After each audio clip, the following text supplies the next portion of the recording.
자, 선생님은 수업 시간에는 5개만 해줄 거야. 나머지는 동영상이 다 있기 때문에. 그 다음에 동영상 못 찾은 거 있긴 하다.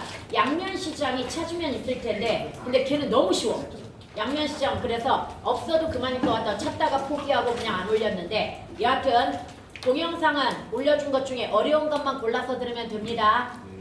네, 여러분 맨 처음에 23년 11월 거에 모더니즘 건축과 23년 11월에 해양 온도차 발전이라고 하는 것도 있는데 얘는 어렵지 않아. 근데 동영상이 있어. 한 20분 정도 수업해놓은 게 있거든요. 그래서 그걸 들으면 되고요. 그 다음 얘가 제일 쉽죠. 요즘 지문 자체가 네 분야로 나누어진 건 알고 있니? 그 네 분야가 첫 번째가 인문사회라고 하는 것이 인문예술이라고 하는 것이 있고요. 그 다음에 두 번째가 사회문화라고 하는 것이 있고요. 그 다음 세 번째가 과학기술이라고 하는 것이 있고요. 네 번째가 주제통합이라고 하는 것이 있습니다. 그래서 대부분 인문 쪽하고 사회문화 쪽 합쳐가지고 하나가 나오는 경우가 일반적이고요. 그 다음에 두 번째가 과학기술 의무적으로 하나가 출제가 되고 있고 그 다음에 세 번째가 주제융합이라고 해가지고 인문 쪽의 철학이라든지 과학 이런 것들을 되게 섞어가지고 만드는 그런 지문이 있거든요. 이렇게 보통 세 지문이 출제가 되는데 1학년 건 정말 쉽기는 쉬워. 선생님이 3학년 거 정리하다가 1학년 거 정리하면 되게 쓸 게 별로 없어. 복잡한 것도 많지 않고 그래서 이 정도는 그냥 여러분 스스로 쉽게 읽어줘야 되는데 내신이니까 한 번만 포인트 정리해보는 겁니다. 여기 보면 모더니즘 건축이라고 하는 것이 있는데 일단 이 모더니즘 건축과 포스트 모더니즘 건축이라고 하는 건 예의상 사진을 줘야 될 거 아니야. 지문에. 그러니까 이번 1학년 모의고사 지문은 사진, 그래프 또는 이해를 위한 어떤 예시 이런 것들이 거의 다 빠져 있어가지고 좀 예의가 없는 지문들인데 신경을 덜 쓰는 것 같아. 3학년 지문들은 어렵기는 하지만 여러 가지 자료를 통해서 이해를 돕는 그러한 지문 형태가 많거든요. 근데 좀 예의가 없는데요. 사진 보면 딱 이해 갑니다. 포스트 모더니즘이 강조하는 거 뭘까? 획일화, 기능성 강조 딱 두 개야. 다시 기능성을 강조한 획일화. 아름다워? 이건 지금 불이 켜져서 좀 아름다울 수 있어. 색채가. 근데 불 다 꺼진 그런 건물이라고 생각해봐. 이 사진을 선택한 이유는 위에 미스 반데어로라고 하는 사람의 건축물이더라고. 이게 찾다 보니까. 그래서 진짜 단순 심플하잖아. 군더더기가 전혀 없죠. 장식적 요소도 전혀 없지요. 그러면 위로 올라가 보도록 합니다. 바로 모더니즘 건축은 18세기 말 장식적 요소를 제거하고 옛날에는 시잘데기없이 막 아름답게 막 조각 같은 것도 붙여놓고 그 다음에 외양도 좀 화려하고 막 이랬는데 장식적 요소를 제거하고 합리적, 기능적. 이때 합리적이라는 용어에 대해서 다시 한번 기억하자. 합리적, 투자 대비 효율이야. 무조건. 다시 합리적이다, 경제적이다가 무슨 뜻이다? 투자 대비 효율이 높다라는 뜻입니다. 기능적 건축물의 가치를 부여하게 되고요. 대표적으로 미스 반데어라고 하는 어디로? 얘가 바뀌었어. 아니 오늘 아침에 이걸 딱 열었는데 업데이트를 하라고 하는 거야. 업데이트를 했더니 사용하는 방법 배열이 다 바뀌었어. 이거 어쩌면 좋아? 이런? 다시 미스 반데어로는 간결한 지훈이 왜 이렇게 지쳐서 와? 우리 지훈이의 수학 점수를 공개해볼까? 묻지 마세요 야. 미스 반데어로는 간결한 것이 풍부하다. 공간 구성에서 장식과 기능을 철저히 분리하고 장식 공간을 배제합니다. 그러니까 밖에서 보이는 것만 그러는 것이 아니라 바로 집이 아니라 건축물 내에서도 마찬가지. 그러니까 불필요 공간이 없는 거지. 장식 공간이 없는 거지. 우리 요즘 미니멀리즘이라고 해가지고 집에서도 모든 장식을 제거해가지고 심지어 벽에 아무것도 안 걸고 심지어 바닥에도 소파라든지 탁자 같은 거 막 다 없애버리고 가전제품도 최소화하고 막 이런 경향 있죠. 그런 거하고 비슷하게 연계가 되겠고요. 폐쇄적 구조를 조심해야 돼. 지양이 무슨 말이야? 싫어한다. 폐쇄적 구조를 싫어한다. 야 큰일이다 진짜. 얘 봐라. 폐쇄적 구조를 지향한다라고 하는 것은 어머나? 잠깐만. 어이씨. 왜 이렇게 복잡해지? 왜 사용하는 게? 이게 원래 쓸 때 직관적이어야 돼. 그냥 단순하게 딱딱딱 집어내야 되는데 여러 단계를 거치는 게 복잡한 거거든. 지금 단계가 바뀌었어 이게. 지향은 삼간다야. 그럼 폐쇄적 구조를 삼간다는 건 결국은 무슨 구조라는 얘기야? 열린 개방적 구조라는 이야기가 되겠고 이게 바로 기능적 공간을 활용. 솔직히 그런 경우 있잖아. 어떤 공간을 회의실로 놔뒀는데 그 회의실을 한 달에 한 번만 써. 그럼 뭐 하는 거야? 사실 사무실 공간은 좁고 회의실로 나가는 공간이 빠져버리면 훨씬 비효율적이 되는 거지. 그래서 칸막이 같은 걸 이용해 가지고 평소 때는 넓게 사무실로 쓰다가 만약에 회의실이 필요할 경우에는 칸막이 같은 걸 이용해 가지고 회의실 공간을 만드는 유연한 그런 공간 구조를 원한다. 안 나올 것 같지 않냐 느낌에? 니네 학교에서 이 정도 쉬운 거 안 되거든요. 그래서 가볍게 르코르비지에는 되게 유명한 사람인데요. 근데 이 사람이 지금 사진을 안 가져온 이유가 이 사람은 솔직히 기능적으로는 굉장히 효용적인지 모르겠는데 내가 봤을 때 엄청나게 장식적이거든? 르코르비지의 그 건축물 본 사람 있을 거야. 워낙 유명해가지고. 그래서 여기에는 획일화라는 말에 어울리지 않는 것 같아서 사진은 가져오지 않았지만 하여간 이 사람도 주택은 거주를 위한 기계로서 기능적으로 최적화되어야 된다라고 생각을 하고요. 자동차를 중심으로 도시공간 구획을 주장하면서 격자구조의 도로망 건설. 그래서 이런 것도 지금 격자구조 도로망은 내가 가져오진 않았는데 사진 보면 많이 나와 있거든요. 근데 유럽 도시들이 그러잖아. 격자구조가 많고요. 치안과 위생 기능을 이상적으로 구현하면서 효율적 교통체계를 위해 도시를 인위적으로 정돈하는 그런 건축을 원했다라고 하는 거지. 그 다음에 포스트 모더니즘 건축으로 한번 가볼게요. 합리성과 효율성을 우선시하는 포스트가 앞선다가 아니야. 뒤야. 모더니즘의 뒤야. 이해갑니까? 합리성과 효율성을 우선시하는 기존의 시스템을 비판하면서 개별성과 뭐가 있어야 된다? 자율성이 있어야 된다. 여기 사진 한번 봐봐. 얘가 이게 뭐지? 무슨 뮤지엄이었던가? 구겐하임 미술관. 맞아. 오! 훌륭해. 아주 지적인데 그치? 맞아. 구겐하임 미술관이야. 그 다음에 이것 같은 경우에도 아파트는 아파트인데 굉장히 개성있죠. 자율적이죠. 그래서 다시 한번 개별성과 자율성을 중시하는 푸코는 격자구조의 도시공간이 권력이 작동하는 그물망으로서 통제와 감시가 뭐 되는 확대되는 형태. 원래 푸코하면 뭐 기억납니까? 푸코하면 기억나는 거? 진자운동? 난 그건 잘 몰라. 페네티콘에 대한 해석. 페네티콘은 벤덤이 만들었어. 그러나 이걸 현대적으로 해석한 게 누구야? 재해석한 게 푸코야. 감시와 통제라고 하는 측면에서. 이해갑니까? 그 다음에 벤툴이라고 하는 사람은 간결한 것은 지루하다. 솔직히 아파트촌 되게 지루하잖아.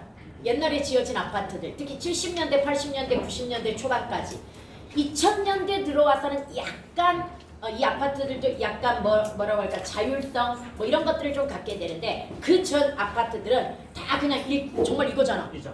딱 이거잖아 아파트가. 그래서 좀 지루하지요. 그래서 지루하다. 모호성. 좀 모호해야 된다는 거지. 모호하다라고 하는 건 부정확하다라는 이야기입니다. 단일화 기능은 다시 단일화 기능에 대한 설명은 약화시키고 다양한 측면에서 뭐 되어야 된다? 설명되어야 된다. 이런 이야기가 되겠고요. 모더니즘 공간은 믿죠. 야, 건물을 볼 때 우리가 기능만 중요한 게 아니잖아. 나중에 여자친구를 만날 때 여자친구가 밥만 잘해서는 안 되잖아. 예뻐야 되잖아. 즉 기능이 결혼할 여자친구 안 되겠다. 여자친구는 안 되고 아내 결혼할 와이프라고 한번 생각하자. 와이프 같은 경우에는 애도 잘 낳아야 되고 그 다음에 요리도 잘해야 되고 조선시대 아니에요? 그러니까 결혼을 한다는 거 자체가 자체가 일단 그런 것들을 원할 거 아니야. 돈도 잘 벌어야 되고 그렇지만 뭐도 중요해. 미적 기능도 중요한 거지. 예뻐야 되는 거지. 그런데 진짜로 옛날 준비할 때는 애도 잘 낳고 밥도 잘하고 그 다음에 뭐 밖에서 일도 잘하는 이런 것만 보고 결혼하는 시대도 있었단 말이야. 딱 포스트 모더니즘이 그 짝이란 말이야 지금.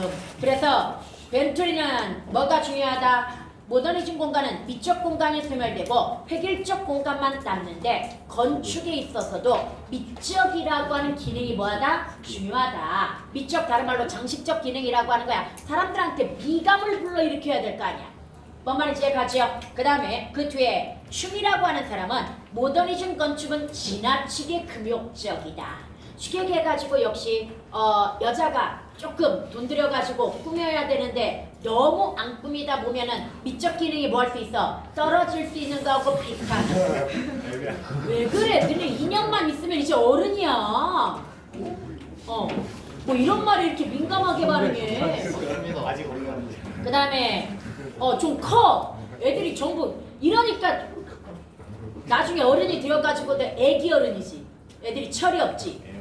다시 장식적 요소는 낭비가 아니야.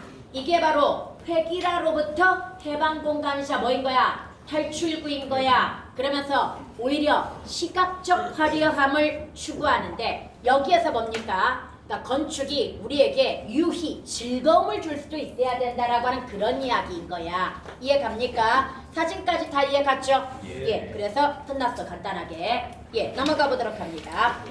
원과 해계는 되게 간단합니다.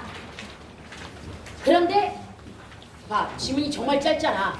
그런데 문제는 이 말들이 선생님 같은 경우에는 다 이해가 가 그냥 저절로. 왜? 나는 뭘 알고 있기 때문이야.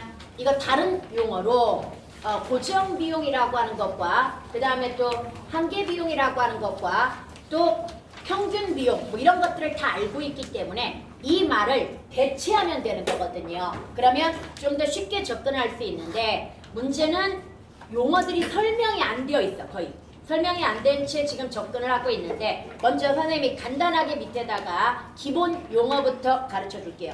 더 많이 나오는 용어가 한계 비용, 고정 비용이라는 말이 있습니다. 우리 그걸로 한번 간단하게 선생님한테 경제 배웠던 애들은 알기는 알 거야. 간단하게만 한번 이해를 해보도록 합시다.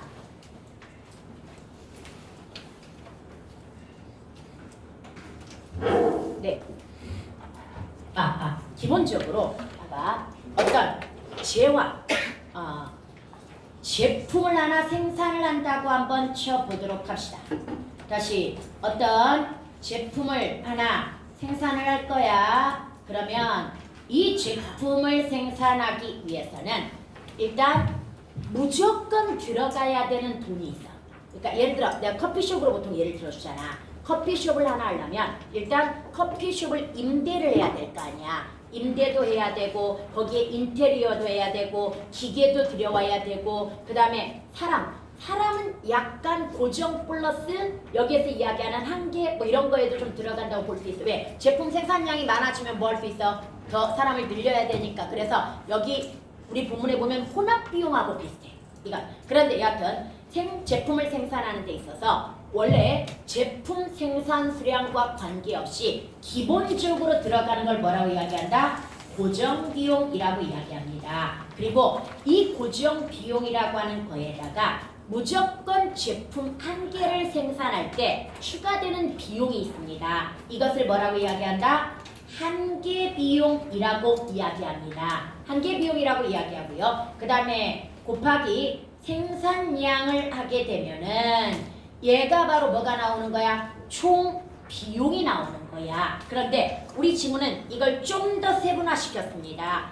고정 비용이라고 하는 것을 고정 원가라고 이야기했고요. 그 다음에 한계 비용이라고 하는 걸 변동 원가라고 이야기했고요. 그 다음 혼합 원가라고 하는 것은 고정 비용의 성격과 뭘 같이 가지고 있는 거야? 한계 비용의 성격을 같이 가지고 있는 걸 지금 혼합 원가라고 이야기했단 말이지. 이때 이 총 비용을 뭘로 나누게 되면은 생산량으로 나누게 되면은 뭐에 해당이 된다? 평균 비용에 해당이 된다고 이야기했습니다. 이때 고정 비용의 비중이 높을수록 다시 고정 비용의 비중이 높을수록 평균 비용은 급격하게 뭐해? 하락을 한단 말이야. 왜 하락을 하냐면 바로 한계 비용. 이때 우리 본문에서는 이걸 단위당 한계 비용이라고 이야기하거든요. 단위당 비용이라고 이야기하거든요. 이때 이 단위당 들어가는 축액에서 재료 같은 거야. 그러면 단위당 들어가는 재료 비용은 변함이 있다 없다? 없다라고 하는 거야. 다시 단위당 비용은 변함이 있다 없다? 없다. 그래서 그럼 고정 비용? 아니요. 얘는 양에 따라서 늘어나는 비용이니까 가변 비용에 해당이 되는 거야. 이해갑니까? 그리고 고정 비용이 클수록 다시 한번 기억하자. 고정 비용이 크다고 한다면 뭐가 많아질수록 생산량이 많아질수록 얘가 뭐 돼버려? n분의 고정 비용이 돼버리는 거잖아. n분의 고정 비용 다시 n분의 고정 비용 플러스 한계 비용 이걸 거란 말이지. 그럼 당연히 평균 비용은 급격하게 뭐하게 된다? 하락하게 되는 거야.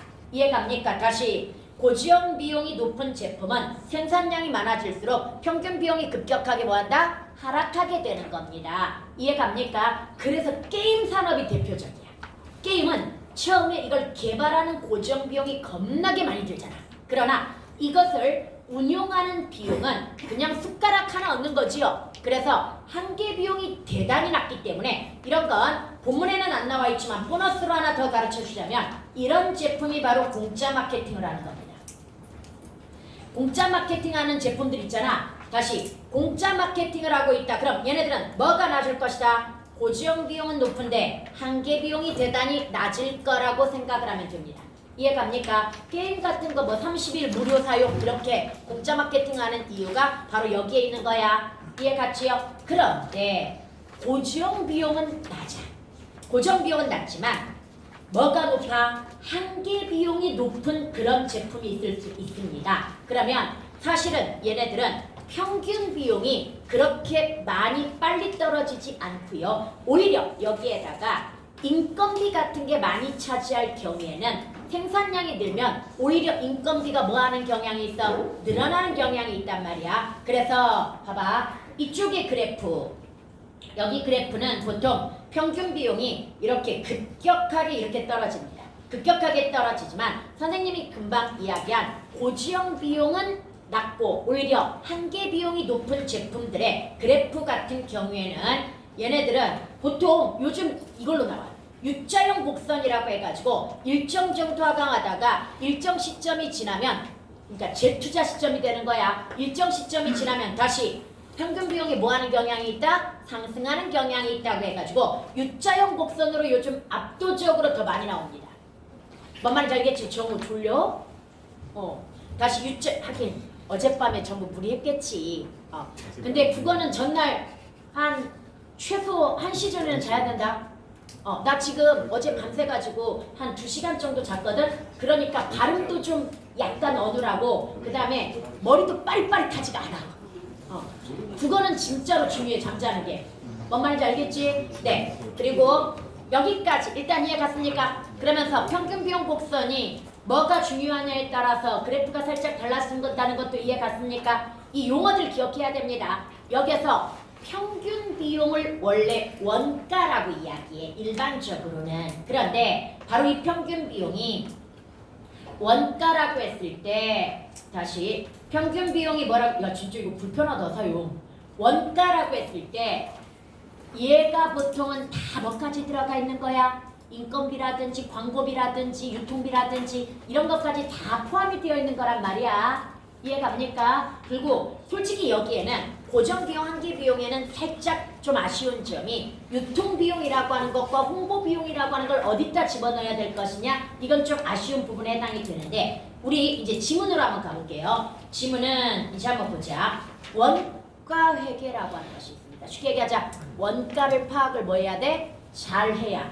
그래야 가격을 제대로 결정해가지고 손해를 안 보고 이득을 볼 거 아니야. 그래서 원가 계산하는 걸 뭐라고 이야기한다? 원가 회계라고 이야기하면 됩니다. 그래서 정확한 원가나 수익 측정, 분석하는 경영관리 활동 중 하나 이거야. 어떤 가게 같은 경우에는 엄청나게 장사도 잘 되고 그 다음에 하루에 들어오는 현금이 되게 많아. 그러면 당연히 뭘 볼 거라고 생각해? 이득을 보고 그 다음에 엄청나게 돈을 많이 벌 거라고 생각하지만 몇 달 뒤에 망하는 경우도 있거든요. 그럼 망하는 경우가 있다라고 하는 것은 결국은 적자를 봤다는 이야기란 말이야. 아니 손님도 많고 돈도 많이 벌었는데 왜 적자야? 원가 회계를 잘못해가지고 적자가 났겠지요. 이해갑니까? 그러니까 그 처음에 가게 딱 만들어 놓고 엄청나게 삐까뻔쩍하게 인테리어도 하고 그 다음에 거기에다가 엄청 고급으로 만들어 놓았는데 거기에 사람이 들어올 때 또 광고도 엄청나게 많이 했을 것이고 초창기에는 할인도 되게 많이 했을 거야. 그러다 보니까 적자가 났는데 문제는 그렇게 해가지고 인기를 끌어가지고 가격을 올렸을 때 사람들이 그대로 들어오면 좋은데 가격 올리니까 사람이 줄어. 그래서 적자가 나. 원래 가게는 기본적으로 적자 6개월 넘기면 접는 게 낫다고 이야기하거든요. 근데 보통 2년 정도 버티는 사람들이 대부분이라서 나중에 뭐 하는 거야? 뭐까지 다 까먹어? 임대료까지 다 까먹는 거야. 원래 딱 적자 나는 순간 6개월이 한계점으로 봅니다. 가게는. 6개월 이상 적자 나면 뭐 해야 된다? 원래 접어야 된다. 그런데 딱 거기에만 목매고 있는 자영업자들이 좀 적자 난다고 접기가 쉬워? 어렵지. 그러니까 나중에 결국은 그렇지. 매몰 비용의 함정에 빠져가지고 결국은 파산하게 되는 거지. 이해갑니까? 그럼 위에 너네도 이거 잘 알아야 된다는 얘기야. 제조원가라고 하는 것이 있습니다. 재료비, 인건비, 기계설비, 대여비 등. 그러면 다시 제조원가에 아까 우리가 얘기했던 것 중에 뭐가 있겠어? 고정원가나 변동원가라고 하는 것이 있겠지. 이해갑니까? 그리고 비제조원가에는 광고비, 운반비 또는 본문에는 두 개만 나왔지만 유통비, 그러니까 창고비용. 창고에다 쌓아놨다가 다시 돌렸다가 또 쌓아놨다가 안 팔리면 뭐 이래야 된단 말이지. 우리 보통 옷 같은 거 겨울에 딱 신제품이 나와. 그런데 딱 1월 달만 되면 뭐해? 신제품임에도 불구하고 세일을 해버려. 분명히 그 전에 뭐였어? 100%였는데 한 달 뒤에 갔더니 30% 세일을 하고 있단 말이야. 같은 제품을 심지어 50%까지 세일하는 경우도 있습니다. 그 이유가 뭘까? 유통비용 때문이야. 이거 우리나라는 사계절이 뚜렷해가지고 계절 옷이란 말이지. 그러면 겨울에 안 팔리면 3계절 동안 어디 있어야 돼? 창고에가 처박혀 있어야 돼. 근데 창고에가 처박혀가지고 창고에서 이걸 관리하는 유통비용도 많이 들 뿐만 아니라 무조건 옷은 1년 지나면 기본이 40% 세일이야. 옷이 감가상각이 진짜 심하거든. 그 다음에 2년 지나면 60% 세일이야 무조건. 3년 지나면 폐기해야 돼 원래. 의류는. 뭔 말인지 이해가? 그래서 유통비용을 줄이기 위해서 미리 뭐 해버려? 꺾어버리는 거야.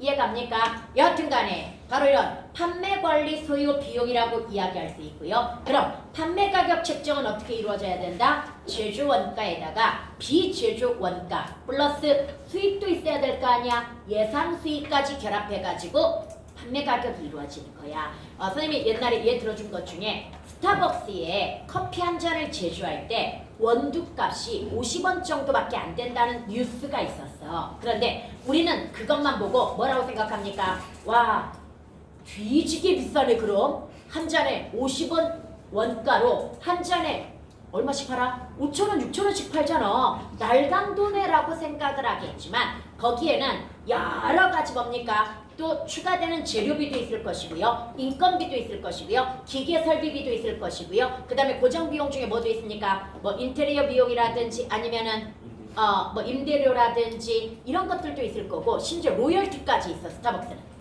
뭐 말이지? 미국에 로열티 줘야 되잖아. 그래서 쉽게 얘기해가지고 뭐가 많다는 얘기야? 눈에 보이지 않는 그런 원가가 대단히 많다는 이야기이고요. 그래서 솔직히 강남 같은데 1층에 있는 스타벅스 있죠? 이런 데는 손해입니다. 그냥 상징적인 거야. 강남에 있다라고 하는 상징성을 내세우고자 하는 거고 그 다음에 백화점에 들어가는 것들도 거의 손해입니다. 그런데 역시 상징성입니다. 우리 제품은 어디에 들어갈 정도? 백화점에 들어갈 정도로 검증된 제품이라고 하는 인지도를 높이기 위한 것이지 그런 데는 워낙 뭐가 광고비나 유통비라든지 그 외에 엄청나게 뭐 임대 매장 그 매장 비용도 엄청나게 비싸거든. 그래서 사실 적자일 수도 있고요. 스타벅스도 경우에 따라서는 뭐일 수도 있는 거야? 적자일 수도 있는 겁니다. 그래서 단순 원가 재료비 조금만 가지고 생각하면 된다 안 된다? 안 된다라고 하는 겁니다. 그 다음에 원가 행태에 따른 원가 분류. 이때 주업도라고 하는 것은 봐봐. 최대 투입 생산 규모. 내가 하루에 이 가게에서 100명의 손님을 받을 수 있다고 한번 생각을 해보도록 하자. 최대치로. 그런데 100명을 다 받으면 이게 가장 효율적이라고 너네가 생각할 수 있어. 그러나 너네 우리 옛날 그래프 혹시 배운 거 기억날지 모르겠는데 아이고 근데 얘가 왜 안 보여? 선 그리는 게. 예, 여기에서 하여간 기분이 나쁘니까 얘는 다시 지우고. 이거 진짜 조정 다 다시 해야 되겠. 왜 하필이면 오늘 아침에 업데이트를 하라고 해가지고 오늘 아침에 이걸 딱 열었는데 업데이트 하라고 한 거야. 그래서 업데이트를 했더니 지금 쓰던 2라고 완전히 다 바뀐 거야. 여러분 이거 하나 기억을 해보도록 하자. 우리가 기본적으로 얘가 수요 곡선이고 얘가 평균 비용 곡선이라고 한번 생각을 해보도록 하자. 문제는 우리는 상식적으로 가장 많이 팔면 뭡니까? 이득이 클 거라고 생각을 한단 말이지. 그런데 많이 판다고 해서 이득이 최대치가 아니라는 이야기야. 지금 이 지점에서는 이득이 평균 비용 곡선과 수요 곡선의 가격하고 이렇게 해가지고 이만큼이 뭐에 해당이 됩니까? 이윤에 해당이 됩니다. 그러나 생산량을 줄여가지고 이 지점에서 한번 잡아보도록 하자. 생산량을 줄이면 이 지점에서는 이만큼이 뭐에 해당이 돼? 이득에 해당이 되는 거고 이것을 바로 이쪽 생산량하고 뭐 해보게 되면은 곱하기 해가지고 계산해 보게 되면은 이쪽 면적이 압도적으로 뭡니까?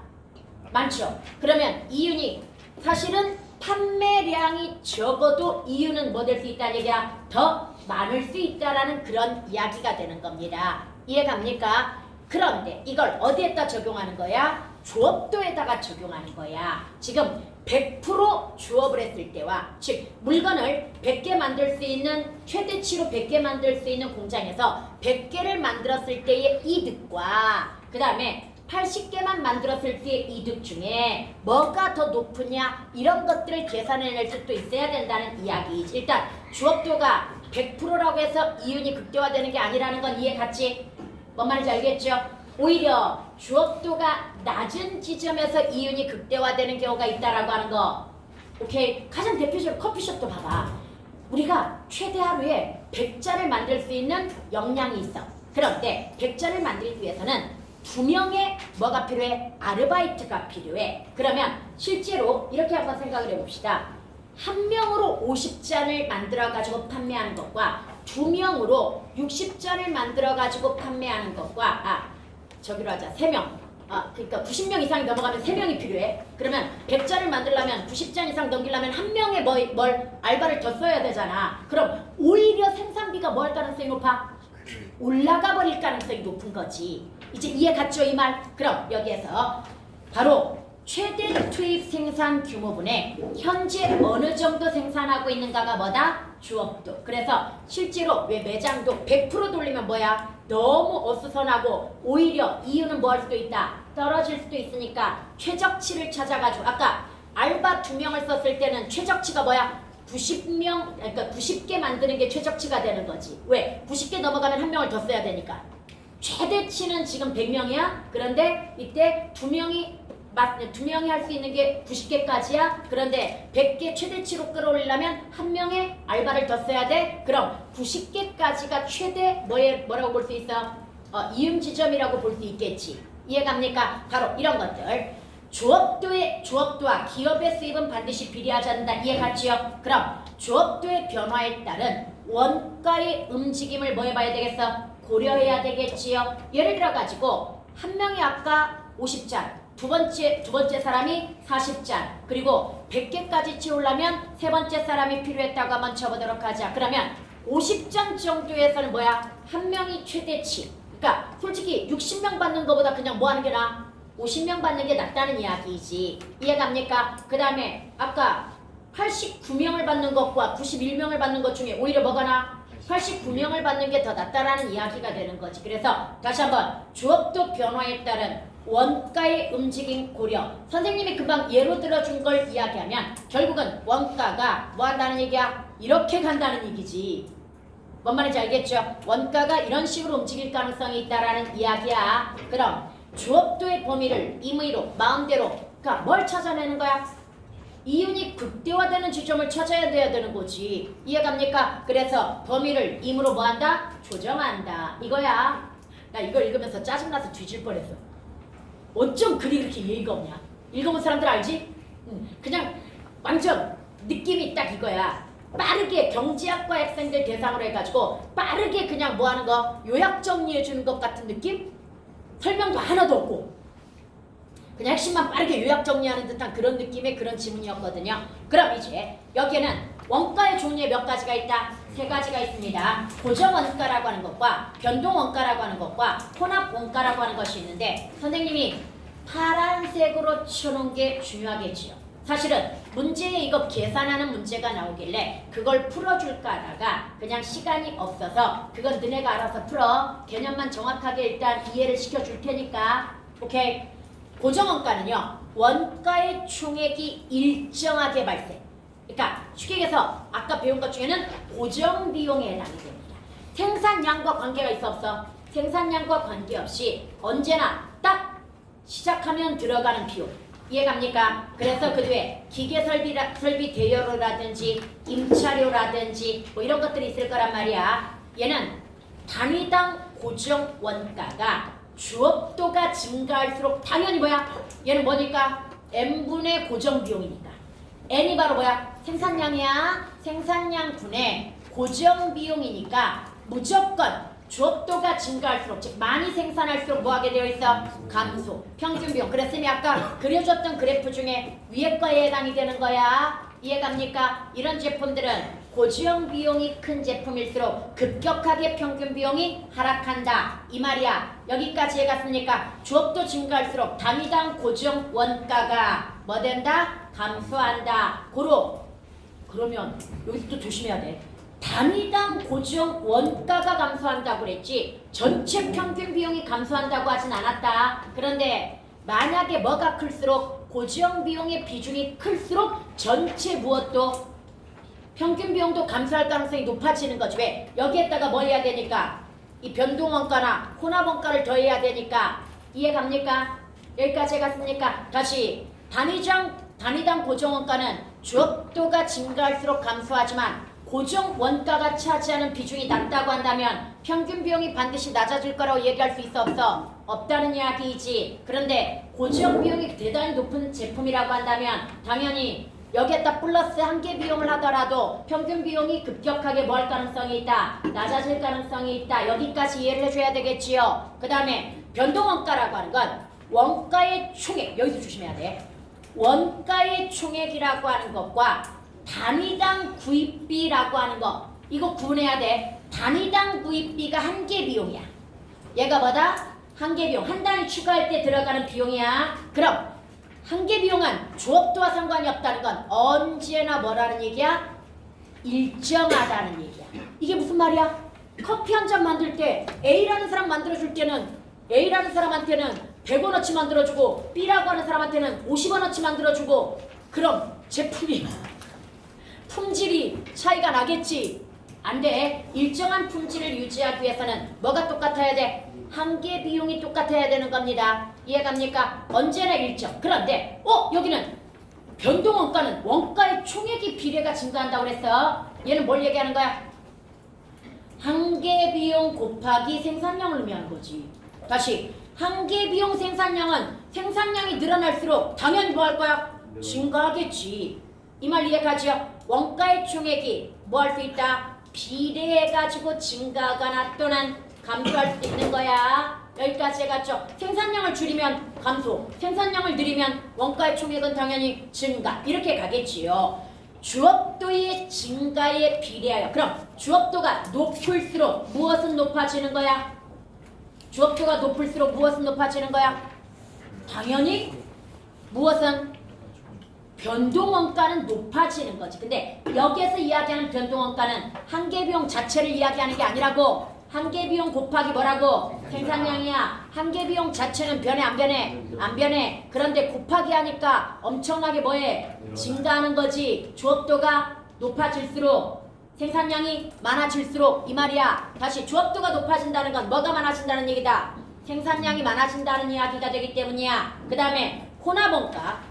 고정 원가의 성격과 변동 원가의 성격을 가지고 있다라고 볼 수 있는데 여기는 지금 전기요금을 예로 들었거든요. 전기요금이 기본 요금이 설정되어 있고 플러스 추가적으로 사용될 때마다 돈이 플러스 되는 그런 형태이기 때문에 이런 것들이 혼합 원가이고 원가의 총액은 당연히 주업도 뭐가 들어가 있기 때문에 변동원가가 들어가 있기 때문에 원가의 총액은 주업도가 높아질수록 비례해가지고 뭐 할 거다? 증가할 거다라고 이렇게 이야기할 수 있겠지요. 이때 단위당 전기요금은 주업도가 높아질수록 뭐 할 수 있어? 낮아질 수 있는 이유가 얘는 또 반대로 뭐가 들어가 있기 때문이야? 고정비용이 들어가 있기 때문이야. 이해갑니까? 지금 파란색으로 쓴 건 우리 책에 안 나와. 교재에 안 나오는 내용을 쌤이 이해를 돕기 위해서 추가해서 쓴 거야 지금. 뭔 말인지 알겠지요? 그래서 다시 이거 반대야. 원가의 총액은 주업도가 높아질수록 뭐한다? 증가하겠지. 뭐가 들어가 있기 때문에? 예, 변동원가가 들어가 있기 때문에 변동이 플러스 되기 때문에 그러나 단위당 전기요금은 뭐 할 수 있어? 주업도가 높아지면 따라서 낮아질 수 있지요. 뭐 때문에? 예, 여기 한계비용이 아니지. 고정원가가 들어가 있기 때문에 왜? 고정원가는 언제나 n분의 뭐라고 이야기했어? 고정비용이기 때문에 라고 이야기했잖아. 여기까지 갔습니까? 그러면 y 부문에 써있어? 하여간 일부는 안 써있는 것들이야. 파란색으로 쓴 건. 네. 위에 거 내가 저기 펜을 지금 섞어 써가지고 근데 원래 파란색 원칙이 선생님이 언제 쓰냐면 참고로 집어넣을 때 넣어. 그래서 파란색은 안 나올 가능성이 높아. 그러면 여기까지 해가지고 이해를 했겠는데 혼합원가의 예로서 선생님은 인건비가 거의 혼합원가에 들어간다고 느껴진다는 이야기지. 그러니까 인건비는 굉장히 좀 특수한데요. 일단은 일정 정도의 생산까지는 뭡니까? 고정 비용으로 들어가는 것 같지만 생산량이 높아질수록 인건비도 뭐 해야 돼? 또 투입을 해야 되기 때문에 약간은 뭐일 가능성이 있다 얘네들이. 예, 그래서 보통 이런 그래프 같은 경우에는 인건비가 변하지 않는다는 걸 전제로 하면 이렇게 나와. 다시 인건비가 변하지 않고 재투자하지 않는다. 다시 인건비가 증가하지 않고 그 다음에 재투자하지 않는다는 조건에서는 평균 비용은 뭐 해야 돼? 하강하는 게 맞아. 그런데 실제로는 중간에 뭐가 투입이 돼? 인건비나 재투자가 들어가기 때문에 평균 비용이 뭐 할 가능성? 상승할 가능성이 있다라고 하는 뭐에 해당이 되는 거야? 예, U자형 형태에 해당이 되는 거야. 여기까지 해갔습니까? 네, 경제학적인 기초 지식이 좀 있는 학생 같으면 이 정도면 충분히 이해가 가야 되는데 내가 만약에 선생님이 지금 하신 말씀을 좀 어렵다고 느꼈다고 한다면 겨울방학 때 선생님이 경제는 수업해놓은 게 되게 많거든요. 동영상 제발 받아가지고 보세요. 경제는 그냥 일상생활이라든지 사회에 나가서도 다 필요한 것들이야. 뭔 말인지 얘가 그래서 좀 들으라고 할 때 들어놔. 알았지? 그 다음 이제 넘어가가지고 여러분들 민법에서 불법행위에 대한 배당. 내가 최근에 봤던 경제지문 중에 이렇게 쉬운 걸 처음 봤어. 경제지문이 아니라 법지문 중에서. 그래서 아주 흐뭇하게 아주 쉽게 정리를 했는데 그래도 쌤이랑 같이 한번 읽어보도록 하자. 민법은 고의. 이때 민법이 뭐야? 범죄를 다루는 건 형법. 그리고 그 절차가 형사소송법. 그 다음에 민법은 개인과 개인의 관계를 다루는 걸 뭐라고 이야기한다? 민법. 그리고 민법의 종류에는 가장 어려운 것들이 이제 채권법이라든지 물권법이라든지 아니면 친족법이라든지 뭐 이런 것들이 있거든요. 그런데 기본적으로 고의라고 하는 것과 과실이 요즘 뒤지게 많이 나오는데 조심해야 됩니다. 여러분, 고의라고 하는 것은 어떤 의도가 있는 행위에 해당이 되고요. 과실은 실수입니다. 형법으로 갔을 때 고의, 과실 모두 뭐에 해당이 된다? 범죄에 해당이 됩니다. 왜냐하면 주의, 의무, 위반이라고 하는 게 있기 때문이야. 즉 평균인 기준에서 충분히 주의력을 기울였다고 한다면 뭐 하지 않았을 가능성? 사고가 발생하지 않았을 가능성. 그런데 주의를 기울이지 않았기 때문에 뭐가 사고가 발생했다고 봤을 때 이걸 범죄로 본다는 이야기이고요. 이건 형사소송 쪽입니다. 형사소송 쪽에서도 고의와 과실은 중요하고요. 민법 쪽에서도 무엇은 중요하다? 고의와 과실이라고 하는 것이 중요하다라는 이야기인데 대해서 잠깐 얘들아 이 과실은 근데 또 나눠야 돼. 대인이라고 하는 것과 대물이 있거든요. 대인 과실은 사람을 대상으로 한 건 얘는 범죄에 해당이 됩니다. 실수라고 하더라도 그래서 깜빵을 갑니다.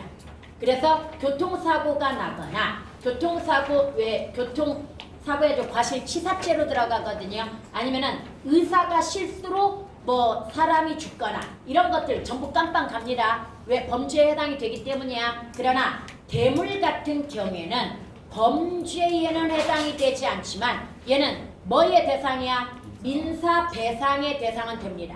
손해배상을 해줘야 된다는 이야기야. 뭔 말인지 알겠죠? 당연히 대인도 뭐에 해당이 돼? 민사배상에 해당이 되겠지요. 민사로 배상을 받을 수 있다는 이야기야. 그 다음에 대물도 뭐 할 수 있다는 얘기야. 민사배상 받을 수 있다는 얘기야. 여기서 잠깐 보상과 배상의 차이.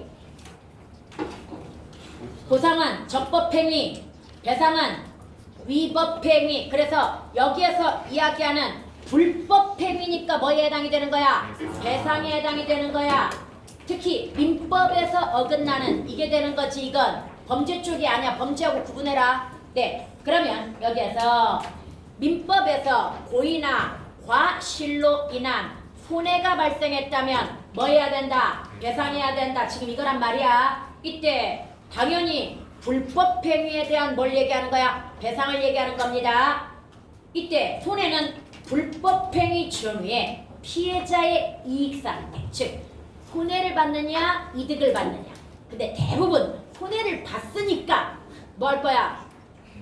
민사소송을 제기하겠지. 설마 이익 받는데 저 부당하게 이익을 받는데 저는 도저히 이걸 인정할 수가 없습니다 해가지고 민사소송 제기할 사람 없잖아. 나 지금 솔직히 고민하고 하는 게 안 했어.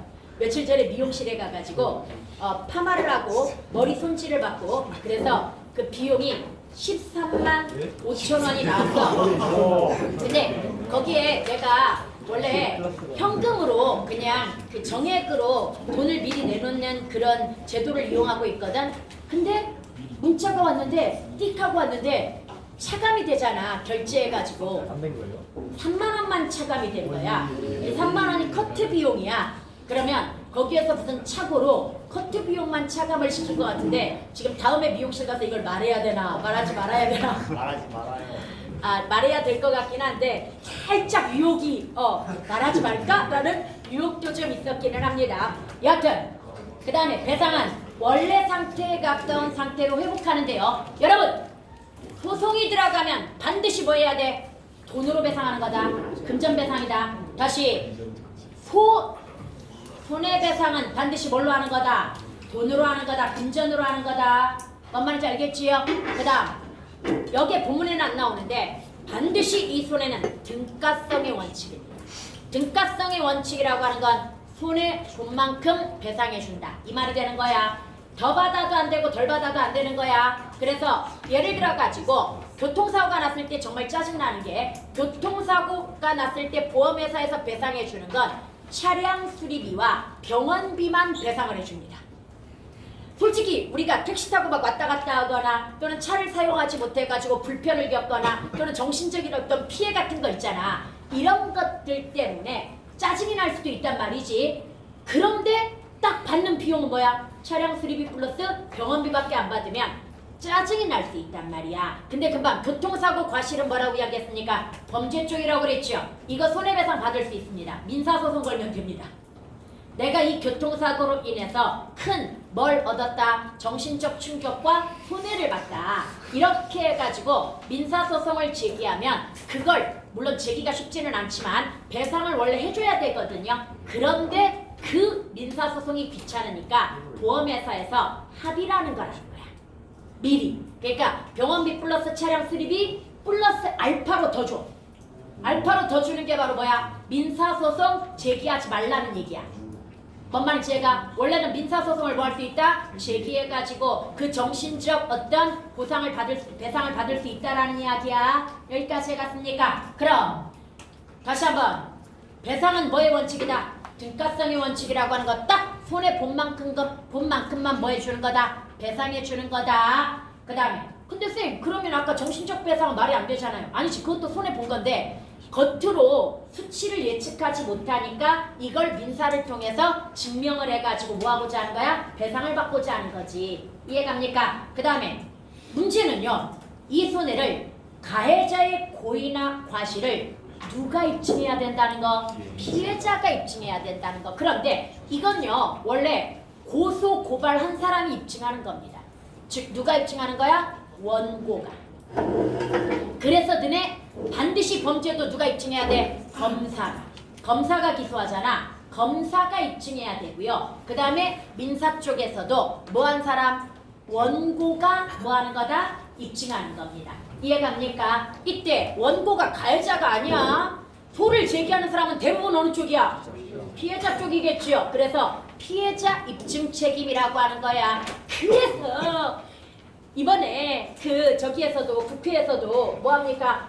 띠지 분실 누가 했어요? 라고 이야기하는데 문제는 기억이 안 납니다. 몰라요 라고 하는 이유가 네가 증명해 이거야 이게. 뭔 말인지 얘가 내가 그걸 고의로 분실했거나 파손했다는 걸 네가 증명해 이 말인 거야. 몰라요 기억이 안 나요 라고 이야기하는 게 바로 네가 증명해 이 말이야. 왜? 누가 증명해야 돼? 피해자나 원고가 증명 책임, 입증 책임을 갖기 때문입니다. 여기까지 해갔으니까 이거 기본 원칙이다. 그래서 내가 지금 후회하는 게 있어. 예전에 교통사고를 냈었거든요. 내가 근데 교통사고를 냈는데 사실은 비보호 좌회전 지역에서 내가 비보호 좌회전을 했단 말이야.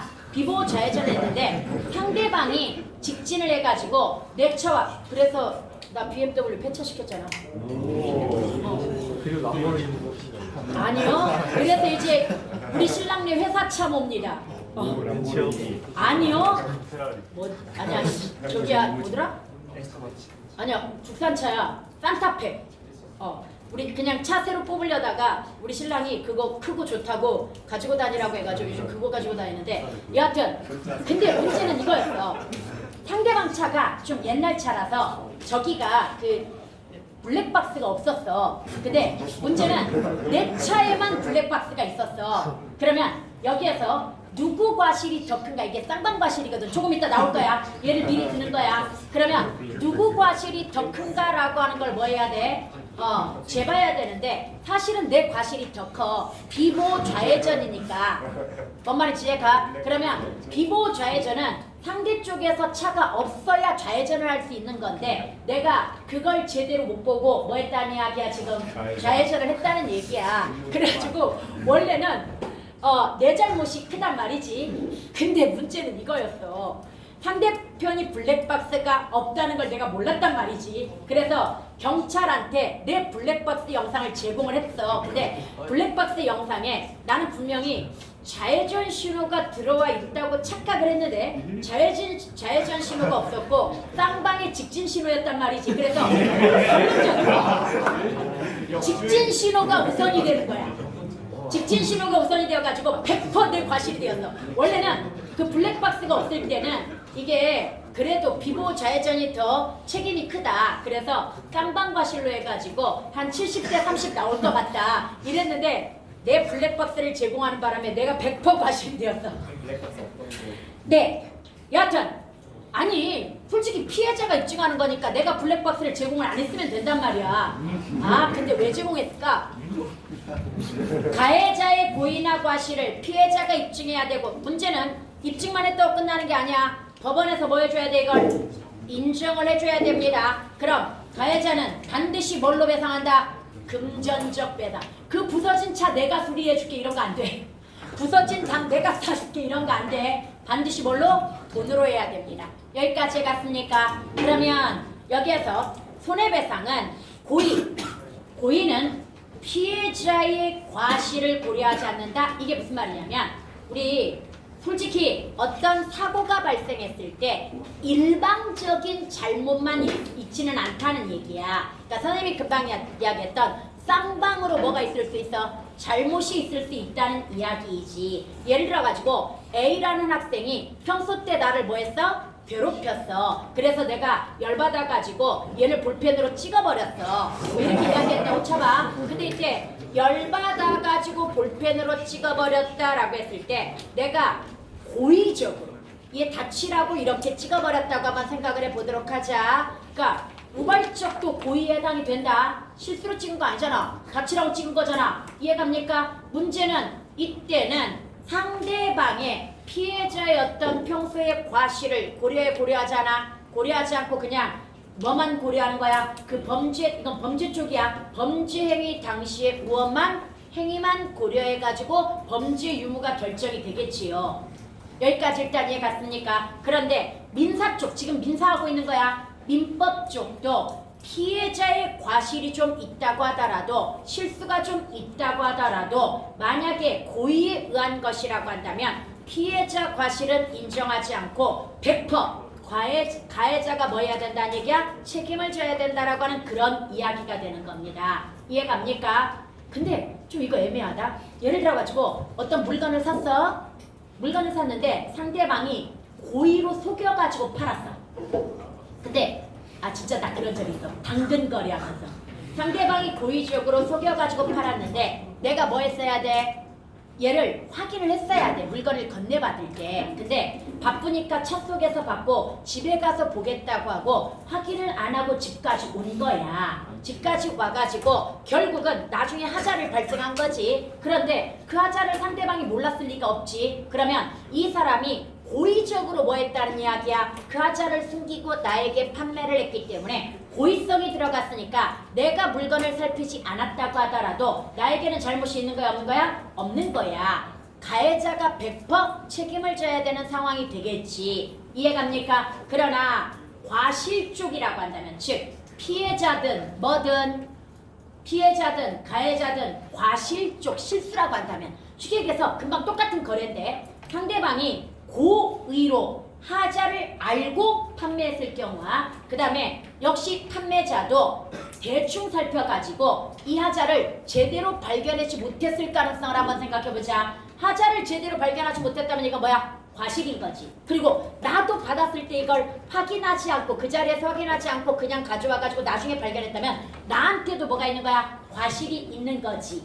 이해갑니까? 그럼 이런 건 쌍방 과실이 된단 말이야. 피해자의 과실도 이때는 고려가 됩니다. 그래서 각 과실 책임에 따른 손해부담을 배분하는데요. 그래서 내가 그때 어떻게 했냐면 사실 그 물건을 40만 원에 샀거든요. 40만 원에 사가지고 돌아와가지고 보니까 뭐 했어? 하자가 있는 거야. 그래서 이거 여차저차 해가지고 하자가 있는데 너무 비싼 거 아니냐? 그러니까 아니 그럼 그 받을 때 물건 받을 때 확인을 하시지 왜 확인을 하지 않고 집에 가서 그러시냐? 이러면서 실랑이를 하다가 결국은 자신도 뭐 하지 못했다. 제대로 살피지 못했으니까 여기에 대한 책임을 지기로 하고 사실 나는 전액 배상을 받고 물건을 돌려주고 싶었지만 결국은 10만 원만 돌려주고 뭐 한 거야? 합의를 한 거야.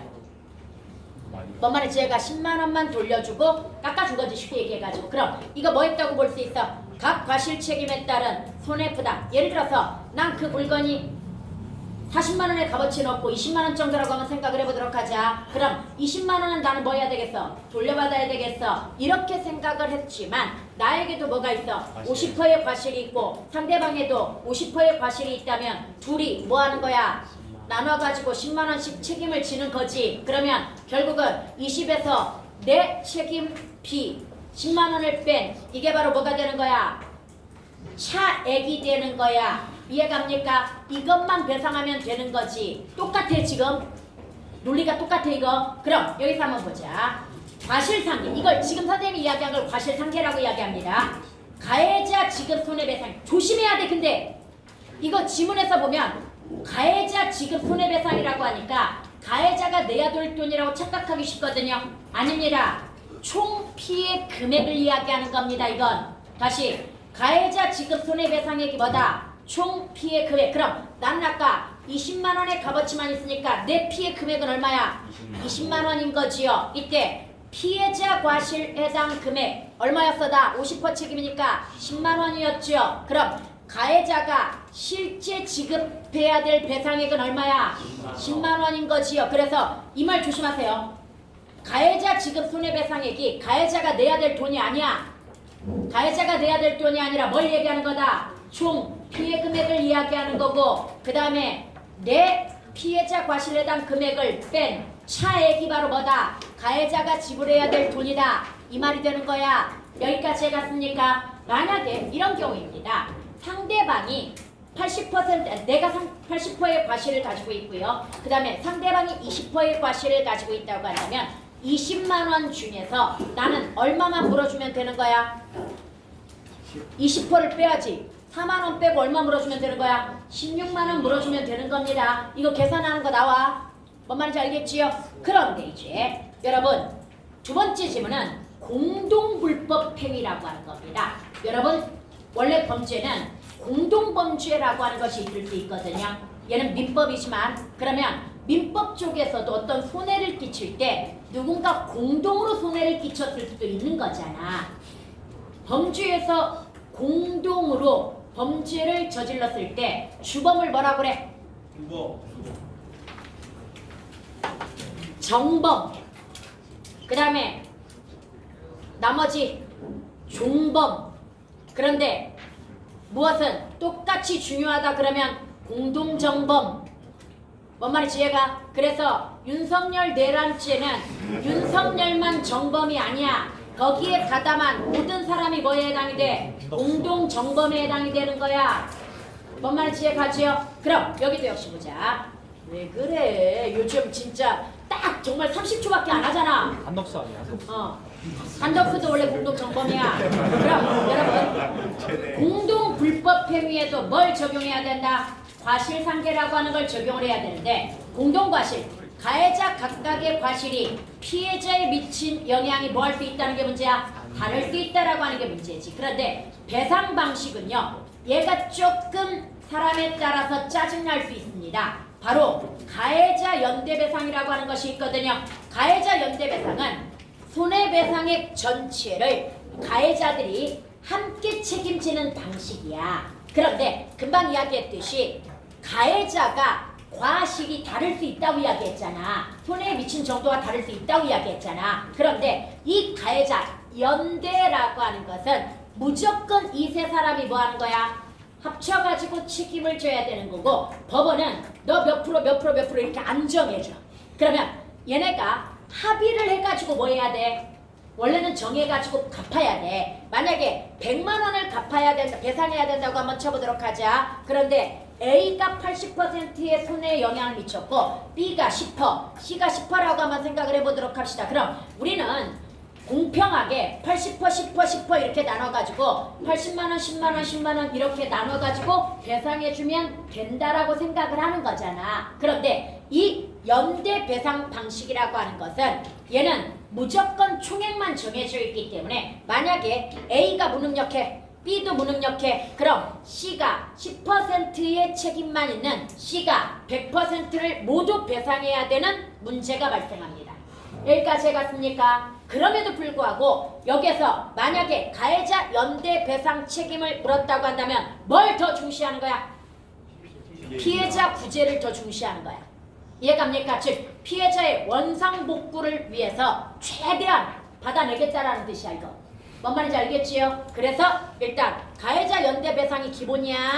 여기서 책임 정도에 따라 다시 총액만 법원에서 정해주고 책임 정도에 따라 이 공동으로 뭐 해야 돼? 합의를 해야 되는데 단독으로 손해배상액 전체를 뭐 할 가능성이 있어? 책임질 가능성도 있다라고 하는 거. 그럼 장점 일단 금방 뭐 때문이라고 그랬어? 이거 피해자 원래 상태 회복 가능성은 높아져. 반드시 한 사람이 남아도 뭐 해야 되니까? 갚아야 되니까 배상해야 되니까. 그러나 단점 과실이 경미한 가해자가 모두 책임 가능성이 있다라고 하는 거. 이게 사실 금융 쪽에서도 연대보증의 문제점이야.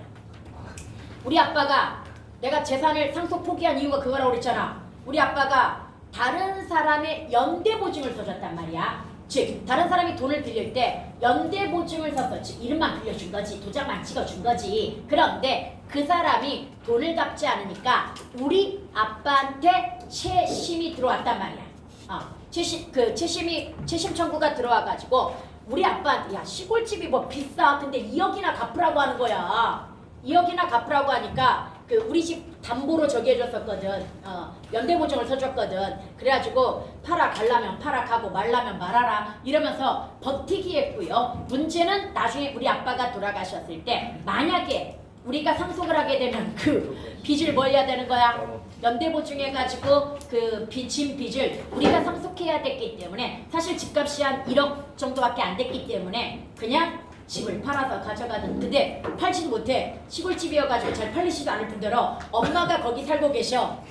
은행에서 나가라고 할 수도 없잖아. 그래서 그냥 차일피일 미루고 있었던 건데 여하튼 간에 바로 이런 거야. 근데 다시 한번 과실이 경미한 과외자가 모두 책임을 져야 되는 그런 가능성. 얘는 뭐야? 불합리하다고 볼 수 있겠지요. 그래서 여기에 대해서 이제 조금 더 개선한 게 자신의 과실만큼 뭐 하는 거야? 개별적으로 배상을 하는 겁니다. 다시 자신의 과실만큼 뭐 하는 거다? 개별적으로 배상을 하는 제도가 있다라고 하는 거. 그러나 원칙은 1번이다.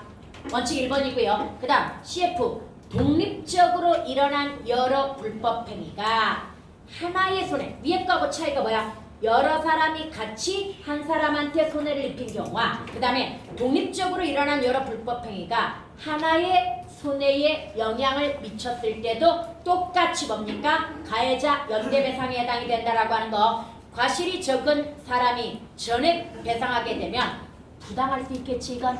왜? 위에 건 공모야. 여러 사람이 위에 건 공모한 거야. 밑에는 독립적으로 사건이 일어난 거야. 그런데 나는 이 사람들과 공모하지도 않았는데 이 사람들 것까지 책임 다지려면 억울해 안 억울해? 억울하지. 이때는 구제해줘야 되겠지. 그래서 초과 부담분만큼 다시 원칙은 뭐다?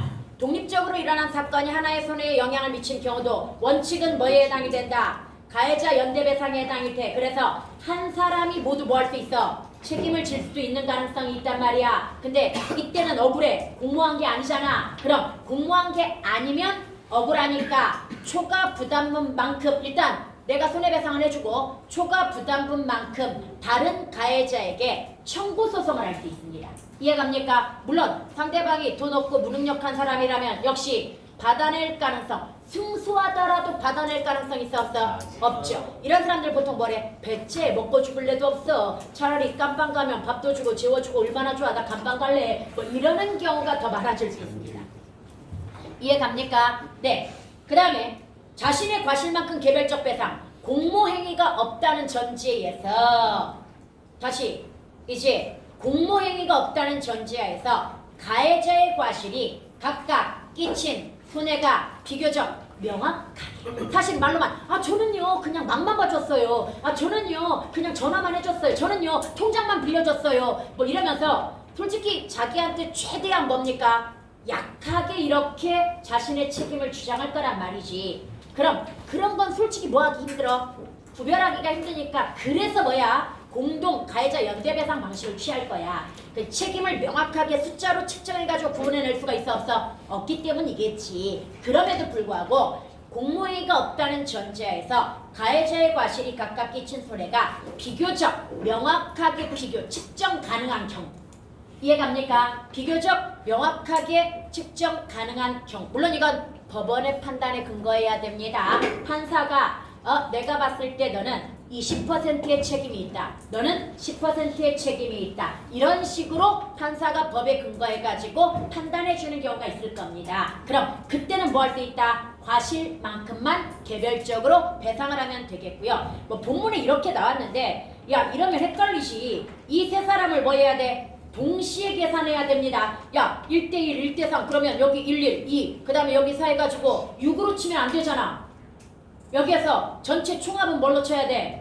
5로 쳐야 되겠지. 근데 본문에는 좀 헷갈리게 이렇게 냈거든요. 이렇게 냈는데 다시 한번 그래서 우리는 뭐 가지고 보는 거야? 문제 나와 있는 예로 한번 보도록 하자. 편의점 주인이 문을 제대로 수리하지 않았어. 그리고 손님 B가 뭐 했어? 나가다가 문을 이제 제대로 안 닫았는데 뒤에서 나오던 누구? 손님 C가 이 문을 콱 미는 바람에 이 앞에 나가던 B씨가 다쳤어. 그래서 뭐 전체 한 4주, 아 4주는 좀 그렇고 전체 한 2주 나와가지고 100만 원의 치료비가 나왔다고 치자. 그러면 B씨 입장에서는 뭐에 해당이 됩니까? 야, 너 때문에 다쳤잖아. 일단 누구한테? C한테 이렇게 이야기를 할 것이고요. 그 다음에 C는 편의점 주인한테 아니 문이 지금 정상 작동이 안 되고 있어가지고 이런 문제가 발생한 거 아니야. 뭐 이랬을 거란 말이지. 이해갑니까? 그럼 판사가 보기에는 일단 1차적으로 야 편의점 주인 문 제대로 달아놨어야지 이게 되는 거지. 그래서 편의점 주인한테 40%, 그 다음에 손님 B 야 너 그래도 앞에 사람 나가고 있는데 조심해서 열었어야지 50%, 그 다음에 손님 B 야 너 있잖아 앞에 나가면서 좀 뒤 좀 조심해야지 10, 아 그렇게 나와 있어 지문에 10%.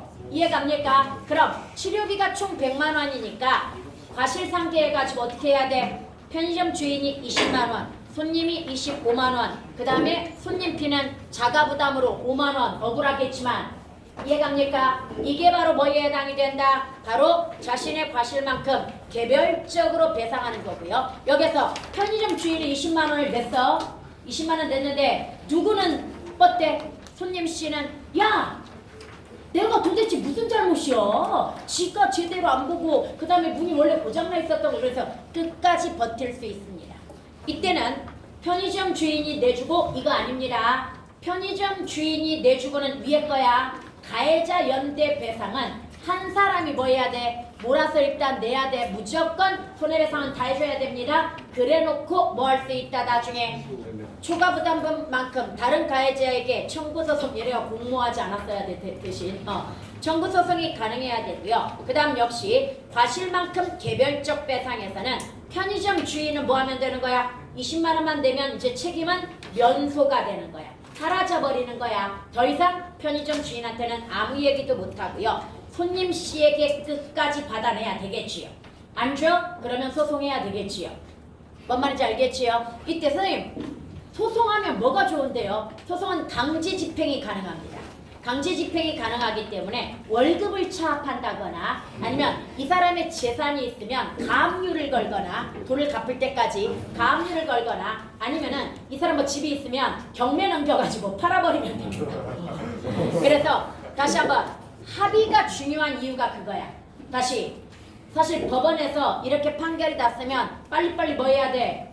빨리빨리 배상을 해줘야지. 배상을 안 해주면 뭐 하게 된다? 강제 집행 들어가게 된다라는 이야기야. 여기까지 해갔죠. 솔직히 법원의 판단까지 갈 필요도 없었던 거야 이거. 100만 원치 정도면 그래. 편의점 주인이 제가 문을 못 고쳐가지고 이런 문제가 발생했으니까 한 50%는 책임을 짓는데 손님이 나갈 때 너무 세게 문을 열어가지고 앞사람 다치게 한 것도 그 주의 의무 위반입니다. 그러니까 손님이 40% 지고요. 그 다음에 재수 없었다고 생각하세요. 다치신 분 10% 내세요. 뭐 이런 식으로. 뭔 말인지 알겠지? 네. 그렇게 해가지고 먼저 이게 합의야. 법적으로 가기 전에 뭐 해야 된다 사실은? 합의를 해야 됩니다. 그래야 전체적인 경제적 손실도 줄어. 법원으로 가면 경제적 손실이 엄청나게 많아집니다. 야, 법원의 판사들은 공짜로 일해주니? 뭔 말인지 알겠지요? 네, 여기까지 완벽하게 이해갔지? 그 다음 우리 불라지의 도덕적, 야 그냥 5개 한 번에 끝낼 거야. 불라지의 도덕적 자아 분열로 한번 가보도록 할까요? 얘 되게 쉬워. 되게 쉬워. 도덕 심리학의 중심축은 콜버그의 인지발달 이론이라고 하는 건데요. 도덕적인 이해가 있으면 자동으로 뭘 하게 되어 있다? 도덕적 행동을 하게 되어 있다. 그런데 이게 말이 돼? 우리 동양에서도 뭐가 있습니까? 지행일치라고 하는 것이 있습니다. 알면 뭐한다? 실천한다. 문제는 알면 실천하기 때문에 아는 것에 중점을 두는 그러한 학문이 있는 거야. 이해갑니까? 그런데 문제는 다시 한번 여기서 무슨 문제가 발생해? 도덕적으로 이해한다고 해서 반드시 도덕적 행동을 보장하리라는 법은 없잖아. 아까 나를 봐봐. 미용실에서 13만 5천 원이 정상 가격인데 내가 3만 원 정도만 지금 결제가 되었어. 그럼 이건 잘못된 거니까 반드시 뭐 해야 돼? 그 사람한테 정정해가지고 다시 결제를 해줘야 된단 말이지. 그게 도덕적이라는 걸 알고 있어. 그럼에도 불구하고 내가 고민하고 있잖아. 말할까 말까. 그러면 행동 안다고 해서 옳고 그른 것을 안다고 해가지고 바로 행동으로 실천되지 않는 경우가 현실에서는 너무나 비일비재하잖아. 니네 양심에 손을 얹고 반성 좀 해. 뭔 말인지 얘가 뭐가 옳고 그른지는 알고 있단 말이지. 주어야 주냐? 아니지. 뭐가 옳고 그른지는 알고 있지만 실제로 행동으로 실천되는 경우는 실천되지 않는 경우도 의외로 뭐하다는 거? 많다는 거. 그러면 여기에서 도덕적 이해가 있으면 자동으로 도덕적 행동이 나타난다는 이 콜버그의 인지발달 이론은 맞아 맞지 않아? 맞지 않는다는 이야기야. 그래서 블라지라고 하는 사람으로 가게 됩니다. 여러분, 이 블라지라고 하는 사람은 물론 콜버그가 주장했던 것처럼 도덕적 이해가 중요해. 즉 뭐가 도덕이고 아니고 뭐가 옳고 그른지를 먼저 알아야 될 거 아니야. 그런데 우리나라의 지도자 계층에 있는 사람들은 뭐가 옳고 그른지부터 모르는 것 같아.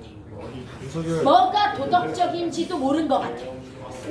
그래서 먼저 뭐가 도덕적인 건지 이거부터 가르쳐줘야 될 것 같아. 그래서 이거 이해도 중요하다고. 다시 그리고 원래 도덕이라고 하는 것이 시대나 사회나 상황에 따라서 또 정의가 약간씩 바뀔 수도 있기 때문이야. 이해갑니까? 봐봐. 먼저 도덕적 이해가 중요하고요. 이걸 자아와 통합 과정. 즉, 이 말 다른 말로 하면 도덕적 인간이 되어야 된다는 거야.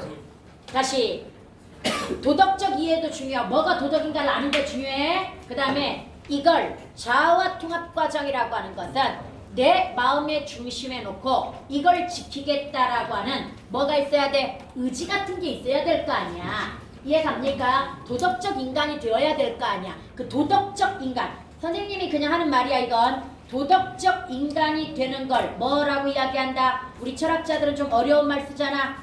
철학자들은 이걸 뭐라고 이야기했다 지금?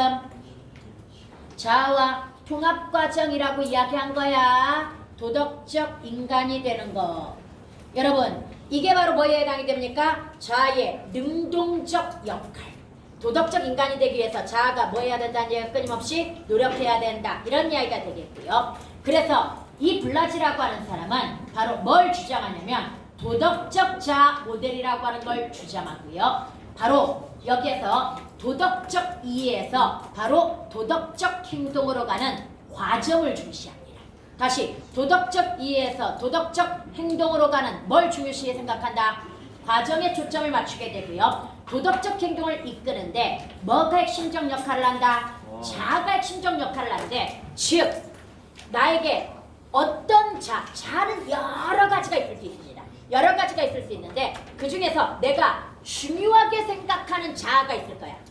다른 건 몰라도 이것만은 반드시 뭐한다? 지킨다. 그래서 내가 이걸 쉽게 이해하기 위해서 바로 이런 거야. 도덕성, 뭐 여자, 성적, 돈, 잠, 뭐 치킨. 나에게 중요한 것들이 이렇게 있다고 한번 생각해보자. 그래서 이걸 중요하게 생각하는 자아들이 있다고 한번 생각을 해보도록 하자. 다시 치킨 먹고 싶어하는 자아, 여자를 알아보고 싶은 자아, 성적을 올리고 싶은 자아, 돈을 벌고 싶은 자아, 잠을 자고 싶은 자아, 또는 도덕성. 도덕성을 되게 큼직하게 썼지만 선, 정의, 공평. 어떤 사람은 뭘 중요하게 생각해? 공평을 중요하게 생각할 수도 있고요. 어떤 사람은 어떤 정의를 중요하게 생각할 수도 있고요. 어떤 사람, 야 조용히. 어디서 살짝 소리가 나와? 어떤 사람은 공동체적 삶을 중요시 생각할 수도 있고요. 이해갑니까? 어떤 사람은 효를 중시할 수도 있는 거고요. 어떤 사람은 충을 중시할 수도 있는 거고요. 이해갑니까? 네. 바로 그래서 이 블라지는 중심적 자아라고 하는 것과 주변적 자아로 나눠. 다시 중심적 자아와 주변적 자아로 나눠가지고 자아에 뭘 형성한다? 위계를 형성합니다. 자아는 고정불변이지만 여러 개의 자아가 존재해가지고 구성 방식에 따라서 뭐하기 때문에 다르게 나타나기 때문에 그럼 쉽게 생각하자. 중심적인 것과 주변적인 자아의 위계가 형성되는 건 언제일까요? 어렸을 적 교육의 과정에서 형성이 되겠지요. 성장 과정에서 형성될 가능성이 높고요. 그런 측면에서 윤석열은 이 자아의 배치가 잘못되었다고 보는 거야. 걔는 중심적 자아가 뭘까? 권력이야. 다시 윤석열은 중심적 자아가 뭐다? 권력 이 정도가 될 것이고요. 그 다음에 아마 공평, 도덕성은 쫙 끄트머리에 점 하나 정도? 뭐 이 정도로 존재하지 않을까. 그 다음에 김건희는 중심이 뭘까? 자아의 중심, 그래 돈 이걸 거야. 그러면서 봐봐, 원래는 얘는 이거였어. 김건희는 돈이 이만큼이었어. 그런데 이 돈에 뭐가 권력이 큰 영향을 미친다는 걸 알고, 그래서 권력자도 뭐하기 시작한 거야? 커지기 시작한 거야. 헛말인 지혜가 뇌 전체를 돈이 차지하고 있었는데 그 돈에다가 나중에 뭐가 또 생긴 거야? 권력자가 생긴 거야. 권력이 돈을 버는데 뭐다? 도움이 된다라는 생각을 했기 때문일 거야. 여기까지 해갔으니까. 그러면서 또 뭐도 있냐면 학력자도 약간 있어. 학력도 뭐에 도움이 된다는 거? 돈에 도움이 된다는 거. 그래서 학력 위조까지 하는 거야. 아예 김건희는 내가 봤을 때 도덕적 자아는 찾아볼래야 찾아볼 수가 없는 것 같은 그런 느낌이야. 뭔 말인지 이해가? 그래서 다시 한번, 이거 너무 이해 잘 됐죠? 예. 아니 나는 이해시키려고 예를 들었을 뿐이야. 그래서 봐봐, 인간은 선천적 기질에 따라 살아가는 수동적 존재가 아니다. 이 말은 우리 맹자 공자 맨날 성선설, 인간은 선하게 태어나는 거야, 성악설 악하게 태어나는 거야. 그래서 이 본성을 어쩌고 저쩌고 막 이러는데 아니다. 얘가 자라면서 어떤 자아 위기의 질서를 갖느냐에 따라서 이 사람의 기질은 뭐해지는 거다? 달라지는 거다. 능동적 존재이다. 내가 성장 과정에서 어떤 사람이 될 것인가는 누가 결정하는 거다? 내가 결정하는 거다. 이 말인 거야. 서준이 피곤해? 그 다음에 세 번째, 도덕적 이해가 도덕적 행동으로 나타날 수 있게 하는 심리적 요소. 이제 마무리 지어보자. 첫 번째는 도덕적 정체성을 가지고 있어야 돼. 이거 자체가 뭡니까? 도덕적 자. 아까 김건희 같은 사람은 아예 1번이 없어. 엄마의 지혜가 다시 1번이 없는 사람이야. 그러나 니네 가슴 안에는 그래도 아직 크지는 못했지만 도덕적 자가 이 그림으로 봤을 때 너희들 가슴속에 한 이 정도는 있다고 보여줄게. 물론 이 중에 어떤 사람은 이만큼 있을 수도 있는 거야. 근데 이거 더 키워야 돼.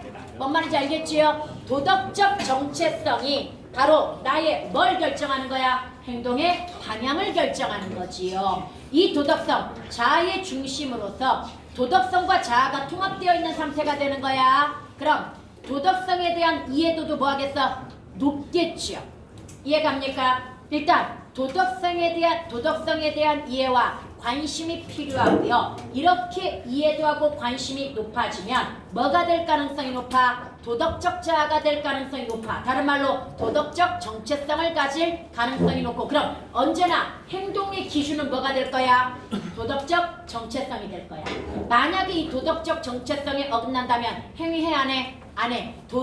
도덕적 정체성에 맞아야 뭐 하는 거야? 행동을 하는 그런 사람이 될 거야. 방향성을 제시하고요. 그 다음에 여기에서 도덕적 통합 정도는 사람에 따라 다를 수 있는데, 아까 그 도덕성의 중심부가 클 수도 있고 멀 수도 있어, 작을 수도 있다는 얘기야. 바로 여기에서 이 도덕성이 차지하는 이 비중, 즉 자아의 중심이 높을수록 뭐가 된다? 행동으로 옮겨질 가능성도 높아진다라고 하는 그런 이야기가 되는 거야. 그 다음에 두 번째는 여기에서 그런데 이 도덕적 통합은 부서지기가 쉬워. 이게 우리 실어보자. 고고라고 하는 작품에 이거야. 이 고고한 정신적 경지는 사실 드러나기도 어렵지만 장밋빛 햇살이 와닿기만 해도 변질하는, 즉 아무리 고고한 정신적 경지, 고고한 도덕성을 가지고 있다고 하더라도 장밋빛 햇살에 의해서 뭐 해버려? 변질, 부서지기가 쉽다. 이 말 이제 이해 갔지? 도덕적 통합은 부서지기 쉬운 것. 쉽게 얘기해가지고 나는 정말 도덕적으로 살려고 하는데 내 머리에다 권총대고 뭐해? 자백해. 뭐 이렇게 이야기한다든지 또는 100억 줄게 이러면 내 도덕성은 산산이 부서지는 거지. 뭔 말인지 이해가? 요즘 검사들이 그렇잖아. 검사들의 도덕성은 내가 봤을 때는 돈인 것 같아. 돈에 아주 쉽게 부서지는 것 같아. 그러니까 처음에 왜 검사가 되었을 때는 나름의 뭐가 있었을 거야. 사명감도 있고 그 다음에 약자를 위해서 내가 뭐 하겠다라고 하는 그런 정신으로 뭐 할 거야. 검사도 되고 변호사도 되고 판사도 될 거란 말이야. 그러나 그 사람들의 도덕성이 쪼그라들거나 부서지는 이유가 그런 도덕성은 굉장히 부서지기 쉬운 거라고 하는 거. 뭐에 의해서? 돈이라든지 위협이라든지 뭐 이런 협박에 의해서. 이해갑니까? 그래서 봐봐. 본능적 충동을 억제하려는 의도적 지속적 노력이 뭐한 거야? 필요한 거야. 끊임없이 난 돈에 무너지지 않을 거라는 아니면 어떤 위협에도 굴하지 않을 거라고 하는 뭐가 있어야 된다는 얘기야? 의지와 노력이 있어야 된다는 이야기가 되는 겁니다. 이해갑니까? 그리고 여기 이제 두 번째로 봐봐. 일단 도덕적 정체성을 가지고 있어야 되고요. 두 번째로 뭘 가지고 있어야 된다? 도덕적 책임감을 가지고 있어야 됩니다. 이 책임감과 그 다음에 일관성을 가지고 있어야 됩니다. 경우에 따라서 도덕이 적용되는 게 다르면 돼, 안 돼? 안 되겠지요. 그래서 이 두 가지는 추동성이야. 도덕적 행동을 하기 위한 힘이 되는 거야.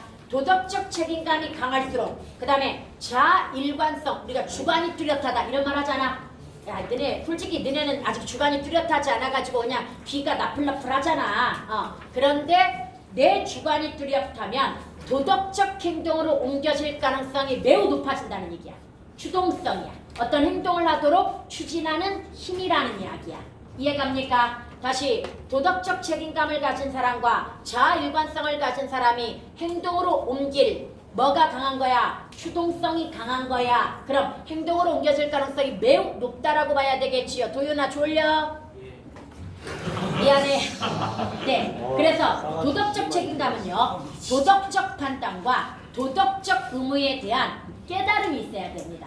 내 스스로 그래. 나는 이렇게 살아야 돼 라고 하는 이게 도덕이고 올바른 삶이야 라고 하는 깨달음이 있어야 되고요. 그래서 이런 깨달음이 반드시 도덕적 행동 욕구를 갖게 하고요. 자아 스스로에게 끊임없이 그렇게 행동해서는 안 돼. 바로 내가 요즘 그래 나 그렇게 행동해서는 안 돼. 그냥 13만 5천 원 가서 결제해야 돼. 솔직히 처음 일주일은 에이 그쪽에서 실수한 건데 뭐 하고 지나가는데 조만간 또 미용실 가야 된단 말이지. 근데 미용실을 가기 전에 그걸 어떻게 하지? 근데 나는 도덕적 책임감과 자아일관성이 좀 강한가 봐. 가서 말해야지 쪽으로 기울어지고 있어. 뭔 말인지 얘가 즉 도덕적으로 행동할 가능성이 뭐하다는 얘기야? 높다는 이야기가 되겠지. 여기까지 갑니까? 즉 자아 스스로에게 요구하는 의무, 이것은 약속이야. 상대방 같은 경우에 만약에 그렇게 일을 해주고도 그 돈을 받지 못한다면 얼마나 큰 손실입니까? 이해갑니까? 그래서 의무라는 말이 드디어 등장했어. 누가 생각나? 칸트님이 생각나죠. 칸트의 의무론적 윤리설이라고 하는 겁니다. 여러분 이거 나오면 보기에서 이거 나올 수 있어. 여기 나왔어요. 칸트는 나왔어? 사회시험. 칸트는 다시 한번 도덕은 뭐다? 의무야. 다른 말로 당위적인 의무야. 당위적이라고 하는 건 마땅히 해야 된다라는 이야기야. 그래서 가언 명제가 아닌 정언 명제에 의한 정언 명령에 의한 행위여야 된다. 정언 명령은 진리 명제야. 가언 명령은 조건 명제야. 거짓말하면 지옥 가니까 거짓말을 안 했어? 이건 칸트 입장에서는 도덕이 아니야. 도덕이 아닙니다.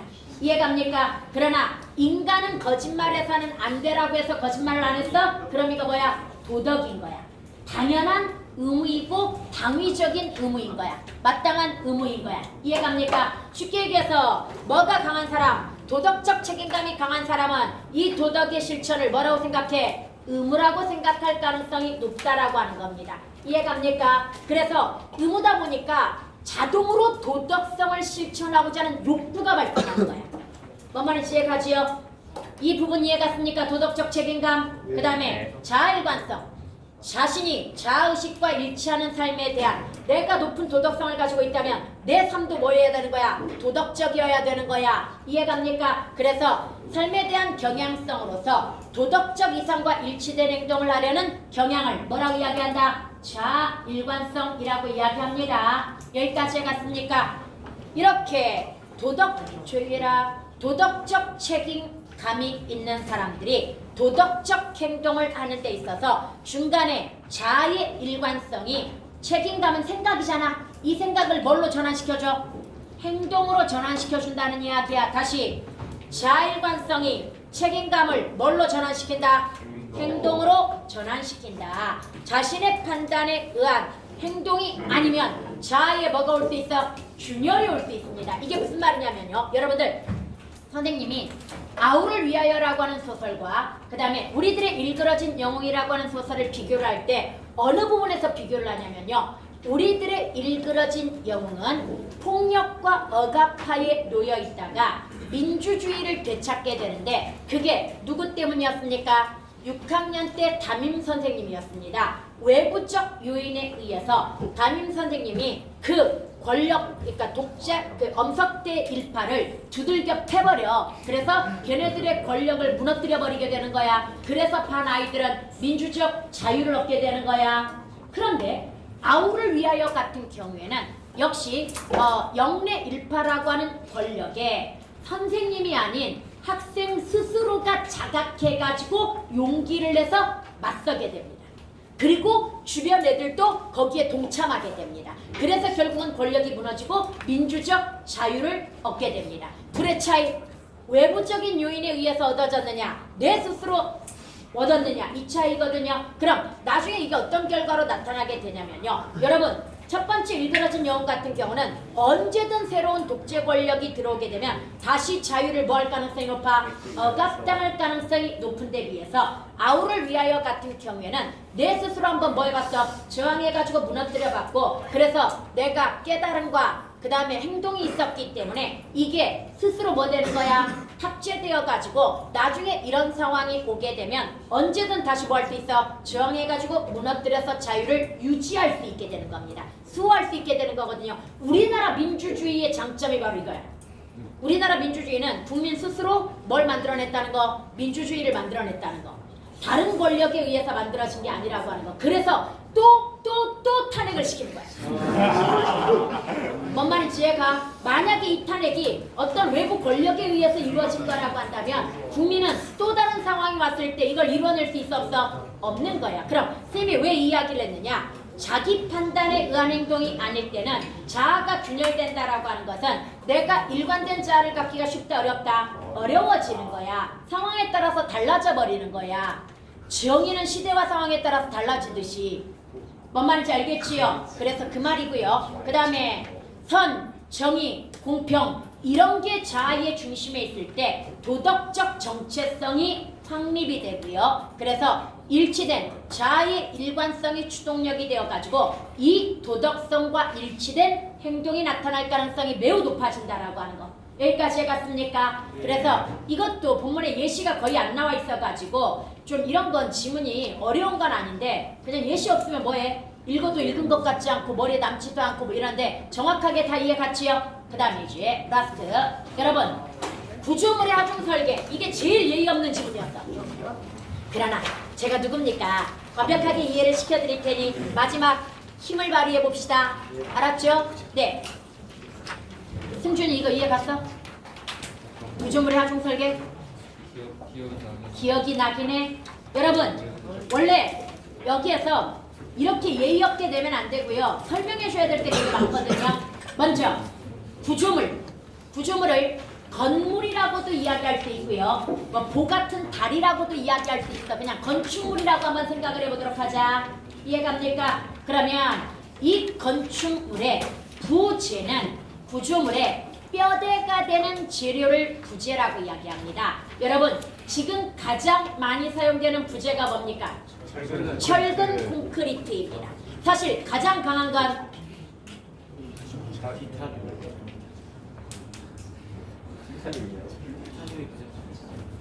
이름 잊어버렸다. 그 철강 뼈도 있잖아. 빔, H빔, 일자빔 뭐 이런 거 있잖아. 아들이 잘 모르나? 엄청나게 높은 건물들은 콘크리트로 올리지 않고 빔으로 지어. 그러니까 철강으로만 짓는 그런 것들이 있거든요. 근데 그래도 지금 압도적으로 철강 콘크리트가 유행인 이유는 얘네는 변형이 쉬워.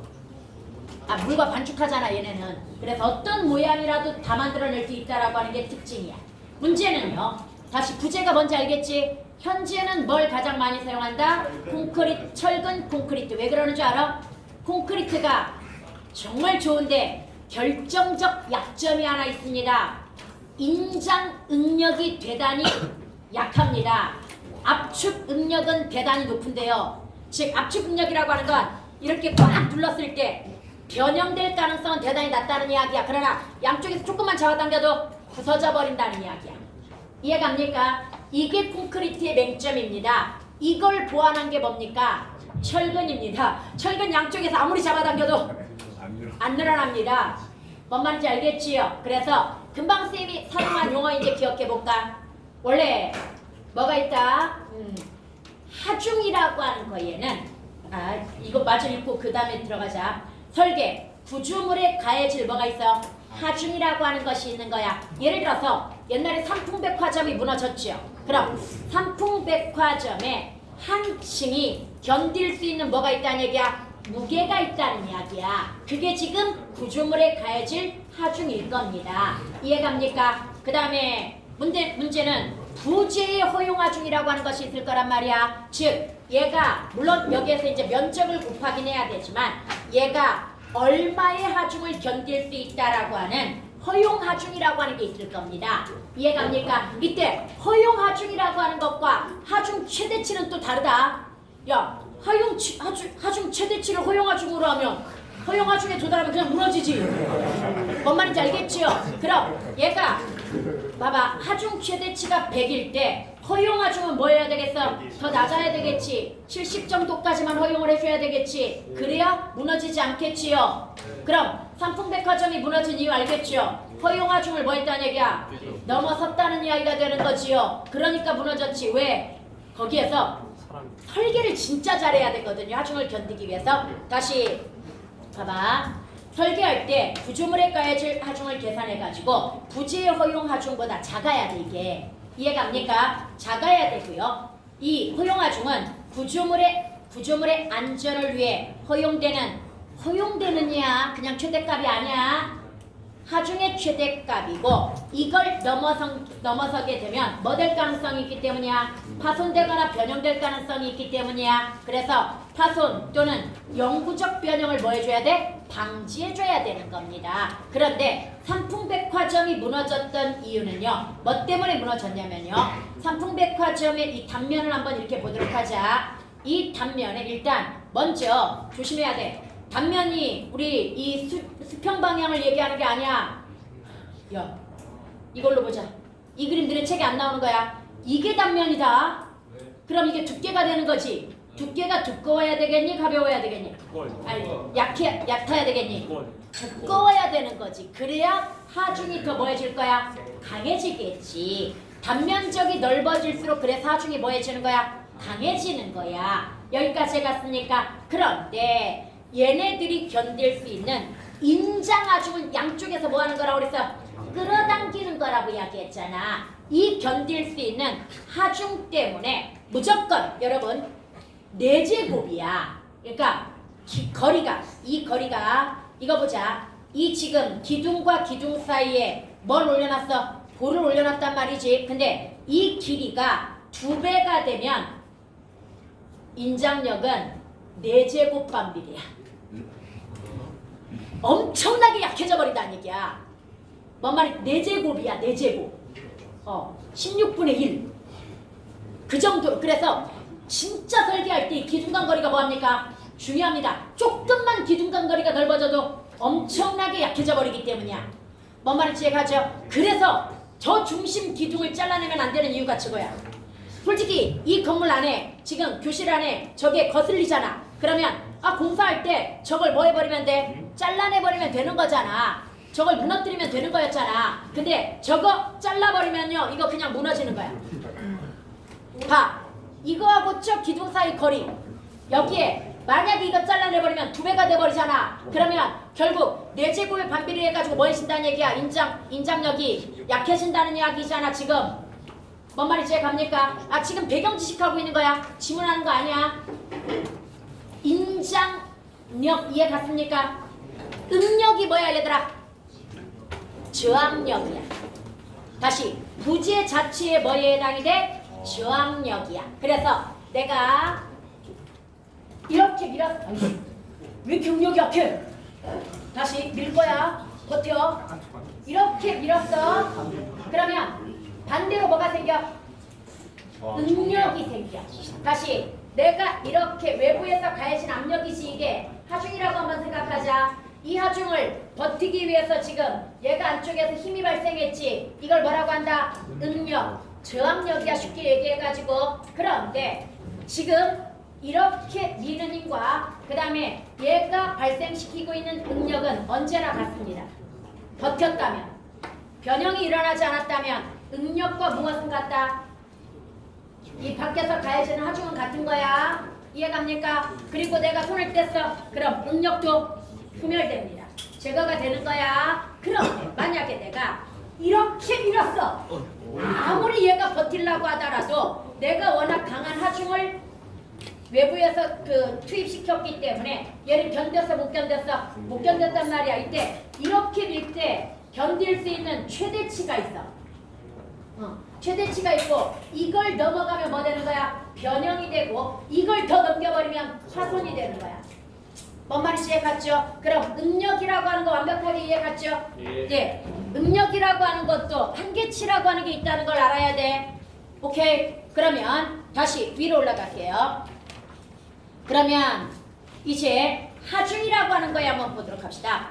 수직하중은 압축하중이라고 하는 것과 인정하중이라고 하는 것이 있는데요. 여기서 또 상식 하나 기억합시다. 여러분, 얘가 기둥이야. 콘크리트 기둥이라고 한번 생각을 해보도록 합시다. 이 콘크리트에 가해질 하중이 있습니다. 이건 종방향일까요? 횡방향일까요? 이건 종방향이야. 그리고 이 수직적으로 가해진 힘과 수직 방향으로 생기는 힘을 횡방향이라고 하는데 조심해야 돼. 여기에선 헷갈릴 일이 없어. 그런데 어떤 지문에서 이렇게 가해지는 힘을 종방향이라고 이야기했거든요. 방향. 맞을까요? 틀릴까요? 틀려요. 맞습니다. 물리학에서 종방향은 세로 가로를 이야기하는 게 아닙니다. 힘이 가해진 방향을 뭐라고 한다? 종방향이라고 이야기합니다. 다시 힘이 가해진 방향을 뭐라고 한다? 종방향. 그 다음에 그 힘이 가해진 방향과 수직으로 생겨나는 걸 뭐라고 한다? 횡방향. 뭔 말인지 알겠지요? 그래서 예전에 진짜 이거 고분자 물질 나와가지고 되게 지문이 어려웠던 이유가 여기에서 힘이 가해졌는데 이걸 종방향으로 힘이 가해졌다 이렇게 설명이 나왔단 말이지. 근데 우리는 아무리 봐도 뭐야? 횡방향인 거지. 문제 오류예요 그랬는데 오류가 아니었어. 다시 물리학에서는 힘이 가해지는 방향이 뭐다? 종방향. 이거와 수직 방향이 뭐다? 횡방향. 이해갑니까? 이것도 야야야 지성아 좋냐? 야 이 배신자들 국어 선생님이 이 정도 설명해주면 고맙다고 생각하고 들어야지. 줘라. 압축하중이 있고요. 그 다음에 압축은 뭐야? 누르는 힘이야. 그 다음에 인장하중이라고 하는 건 양쪽에서 끌어당기는 힘이야. 그런데 상식적으로 여러분 콘크리트 기준으로 이야기할게요. 일반적인 모든 부재가 인장하중이 훨씬 약한데요. 특히 콘크리트 같은 경우에는 압축하중 1이라고 한다면 인장하중은 이거의 9분의 1에서 16분의 1 정도 됩니다. 그럼 인장하중은 엄청나게 뭐하다는 얘기야? 약하다라는 이야기가 되겠지요. 이해갑니까? 그리고 아까 상식으로 이야기했지요. 이걸 보강해주기 위한 게 뭐다? 철근. 철근은 인장하중이 강하기 때문이고 다행히 팽창계수, 열 팽창계수가 시멘트하고 같습니다. 그러면 열에 의해서 늘어나고 줄어드는 정도가 같기 때문에 공간이 생기지 않겠죠. 그럼 파손될 위험성도 낮겠지요. 이해갑니까? 네. 그러면 문제는 그래서 사실은 이 힘을 견디기 위해서 콘크리트와 그 다음에 철근의 하중을 계산해가지고 설계를 해가지고 건물을 지을 거란 말이지. 그런데 문제는 설계대로 공사를 안 하는 게 문제지. 지난번에 자이 아파트 주차장이 기둥이 무너져가지고 봤더니 안쪽에 거의 뭐가 없어? 철근이 없는 그래서 별명이 순살자이가 되었잖아. 순살자이. 근데 진짜 위험한 거야. 그럼에도 불구하고 공사하는 사람들은 그걸 위험하지 않다고 생각하는 이유가 아까 허용하중이 뭐야? 최대치는 아니다 보니까 이 정도 한다고 무너지지 않아. 이렇게 아니란 생각. 그런데 상품도 뭐 했겠어? 이 정도 한다고 무너지지 않아 라고 아니란 생각을 했겠지만 삼풍백화점 같은 경우는 인테리어를 위해서 넓은 공간을 만들기 위해서 저 기둥을 뭐 해버린 거야? 잘라버린 거지 자기들 마음대로. 그 다음에 실제로 적재해야 될 물건보다 옥상 같은 데다가 엄청나게 많은 물건을 적재해가지고 결국 그 하중을 견뎌 못 견뎌? 못 견디게 되는 거지. 뭔 말인지 이해갑니까? 다시 한번 사람들이 대부분 설계대로 공사를 안 하는 이유가 뭐 때문이야? 허용 하중은 실제 그 하중의 최대치보다 뭐 하기 때문이야? 부재의 어떤 하중 최대치보다 낮기 때문에 뭐 이 정도는 크게 문제 없어 라는 아니란 생각 때문이라고 하는 거. 오케이? 그 다음에 다시 한번 인장하중이 대부분 취약해. 다시 인장하중이 대부분 뭐하다? 취약합니다. 콘크리트가 특수한 게 아니 콘크리트가 아니라 철근이 특수한 경우야. 비싸서 문제지. 인장하중, 허용하중이 중요합니다. 다시 압축하중보다 뭐가 중요하다? 인장하중에 허용하중이 훨씬 더 압도적으로 중요하다는 얘기야. 지훈이 아파? 얼굴 아픈 것 같아. 중요하고요. 그래서 인장하중 계산은 부재의 단면에 작용하는 허용 응력이라고 하는 걸 계산해야 됩니다. 쉽게 얘기해가지고 다시 한번 얘가 견딜 수 있는 뭐가 있어? 허용 응력이라고 하는 게 있단 말이야. 내가 얘가 아까 밀었을 때 변형되기 전 직전이 바로 뭐인 거야? 허용 응력에 해당이 되는 거야. 저항력 최대값 정도라고 생각하면 됩니다. 이해갑니까? 그 다음에 부재의 단면에서 단면이 높을수록 클수록 뭐다? 응력도 커진다라고 하는 거. 이것도 상식. 이거 본문에 하나도 안 나오는 거야. 파란색으로 쓴 거. 이해갑니까? 다시 단면이 커질수록 뭐도 커진다? 응력도 커진다. 이런 것도 기억해놔야 됩니다. 오케이? 그 다음에 허용 응력이 뭐다? 저항력 최대값 변형이 일어나기 직전 얘기하는 거야. 보통 우리가 임계치라고 하는 거 있지요.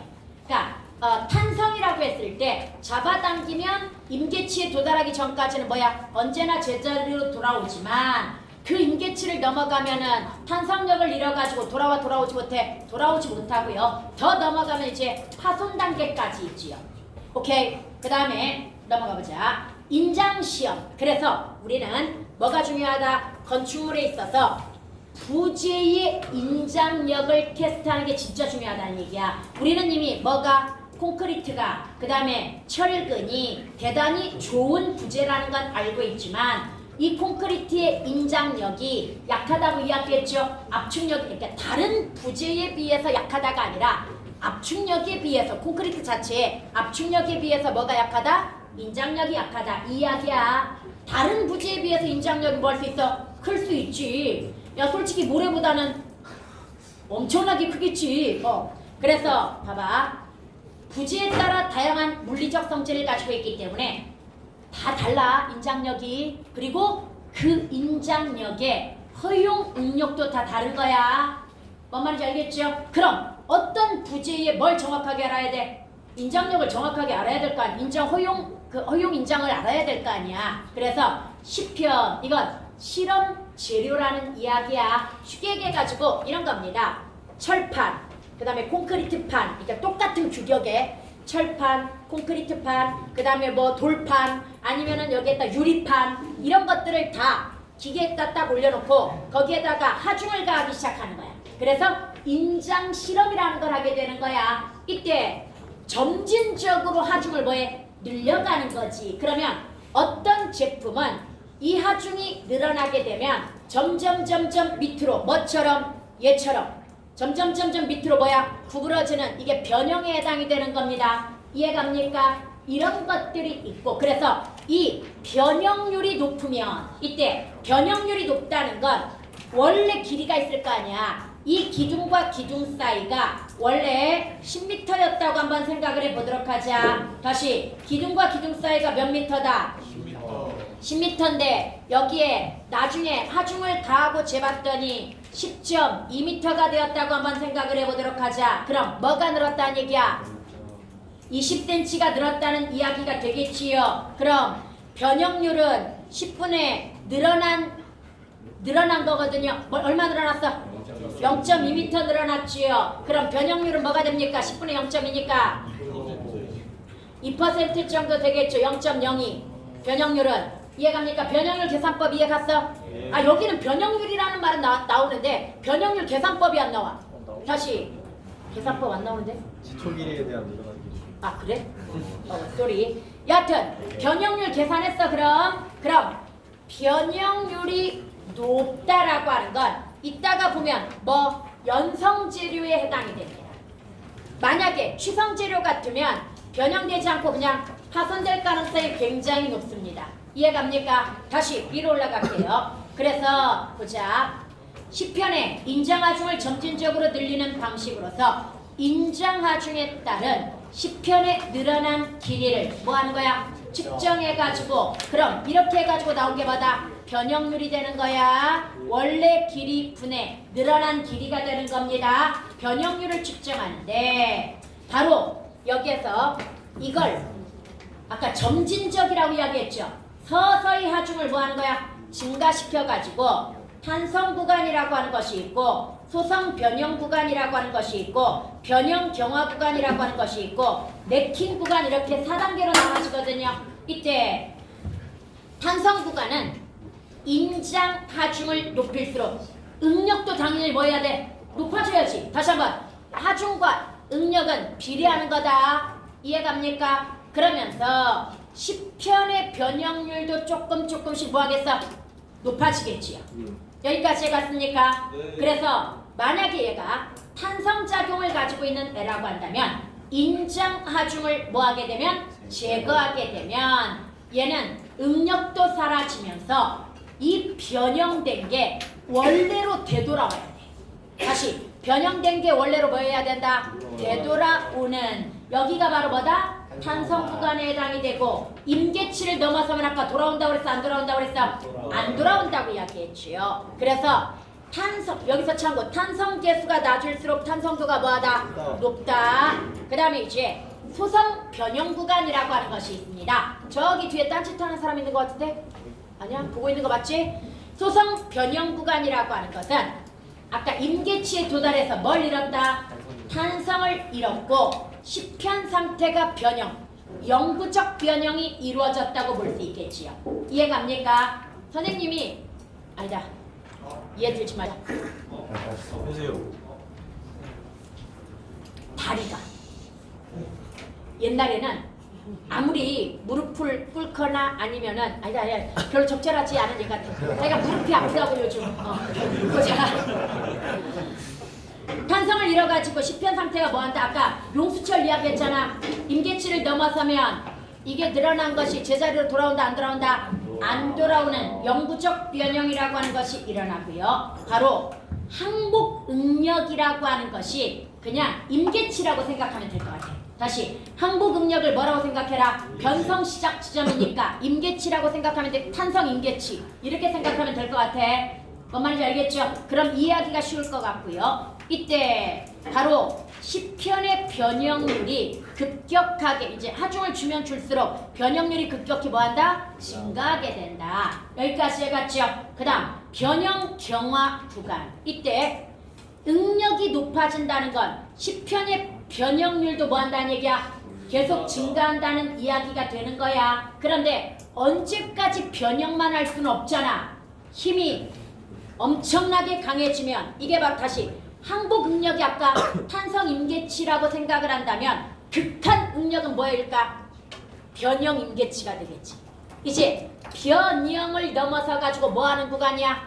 파손되는 구간이 되겠지. 그게 극한 응력이야. 다시 어떤 최대 하중을 이렇게 이게 손이었어. 근데 하중을 줘가지고 얘가 살짝 굽어졌다가 떼면 다시 원래로 돌아왔단 말이지. 근데 너무 세게 눌러가지고 변형이 된 상태가 돌아오지 않게 되면 바로 뭘 지난 거야? 항복응력을 지난 거지. 이해갑니까? 그런데 이걸 엄청나게 세게 눌러봐 이 뼈가 부러지지. 그 뼈가 부러지는 시점이 바로 뭐야? 극한응력이 되는 거지. 이걸 뭐라고 한다? 네킹 구간이라고 이야기합니다.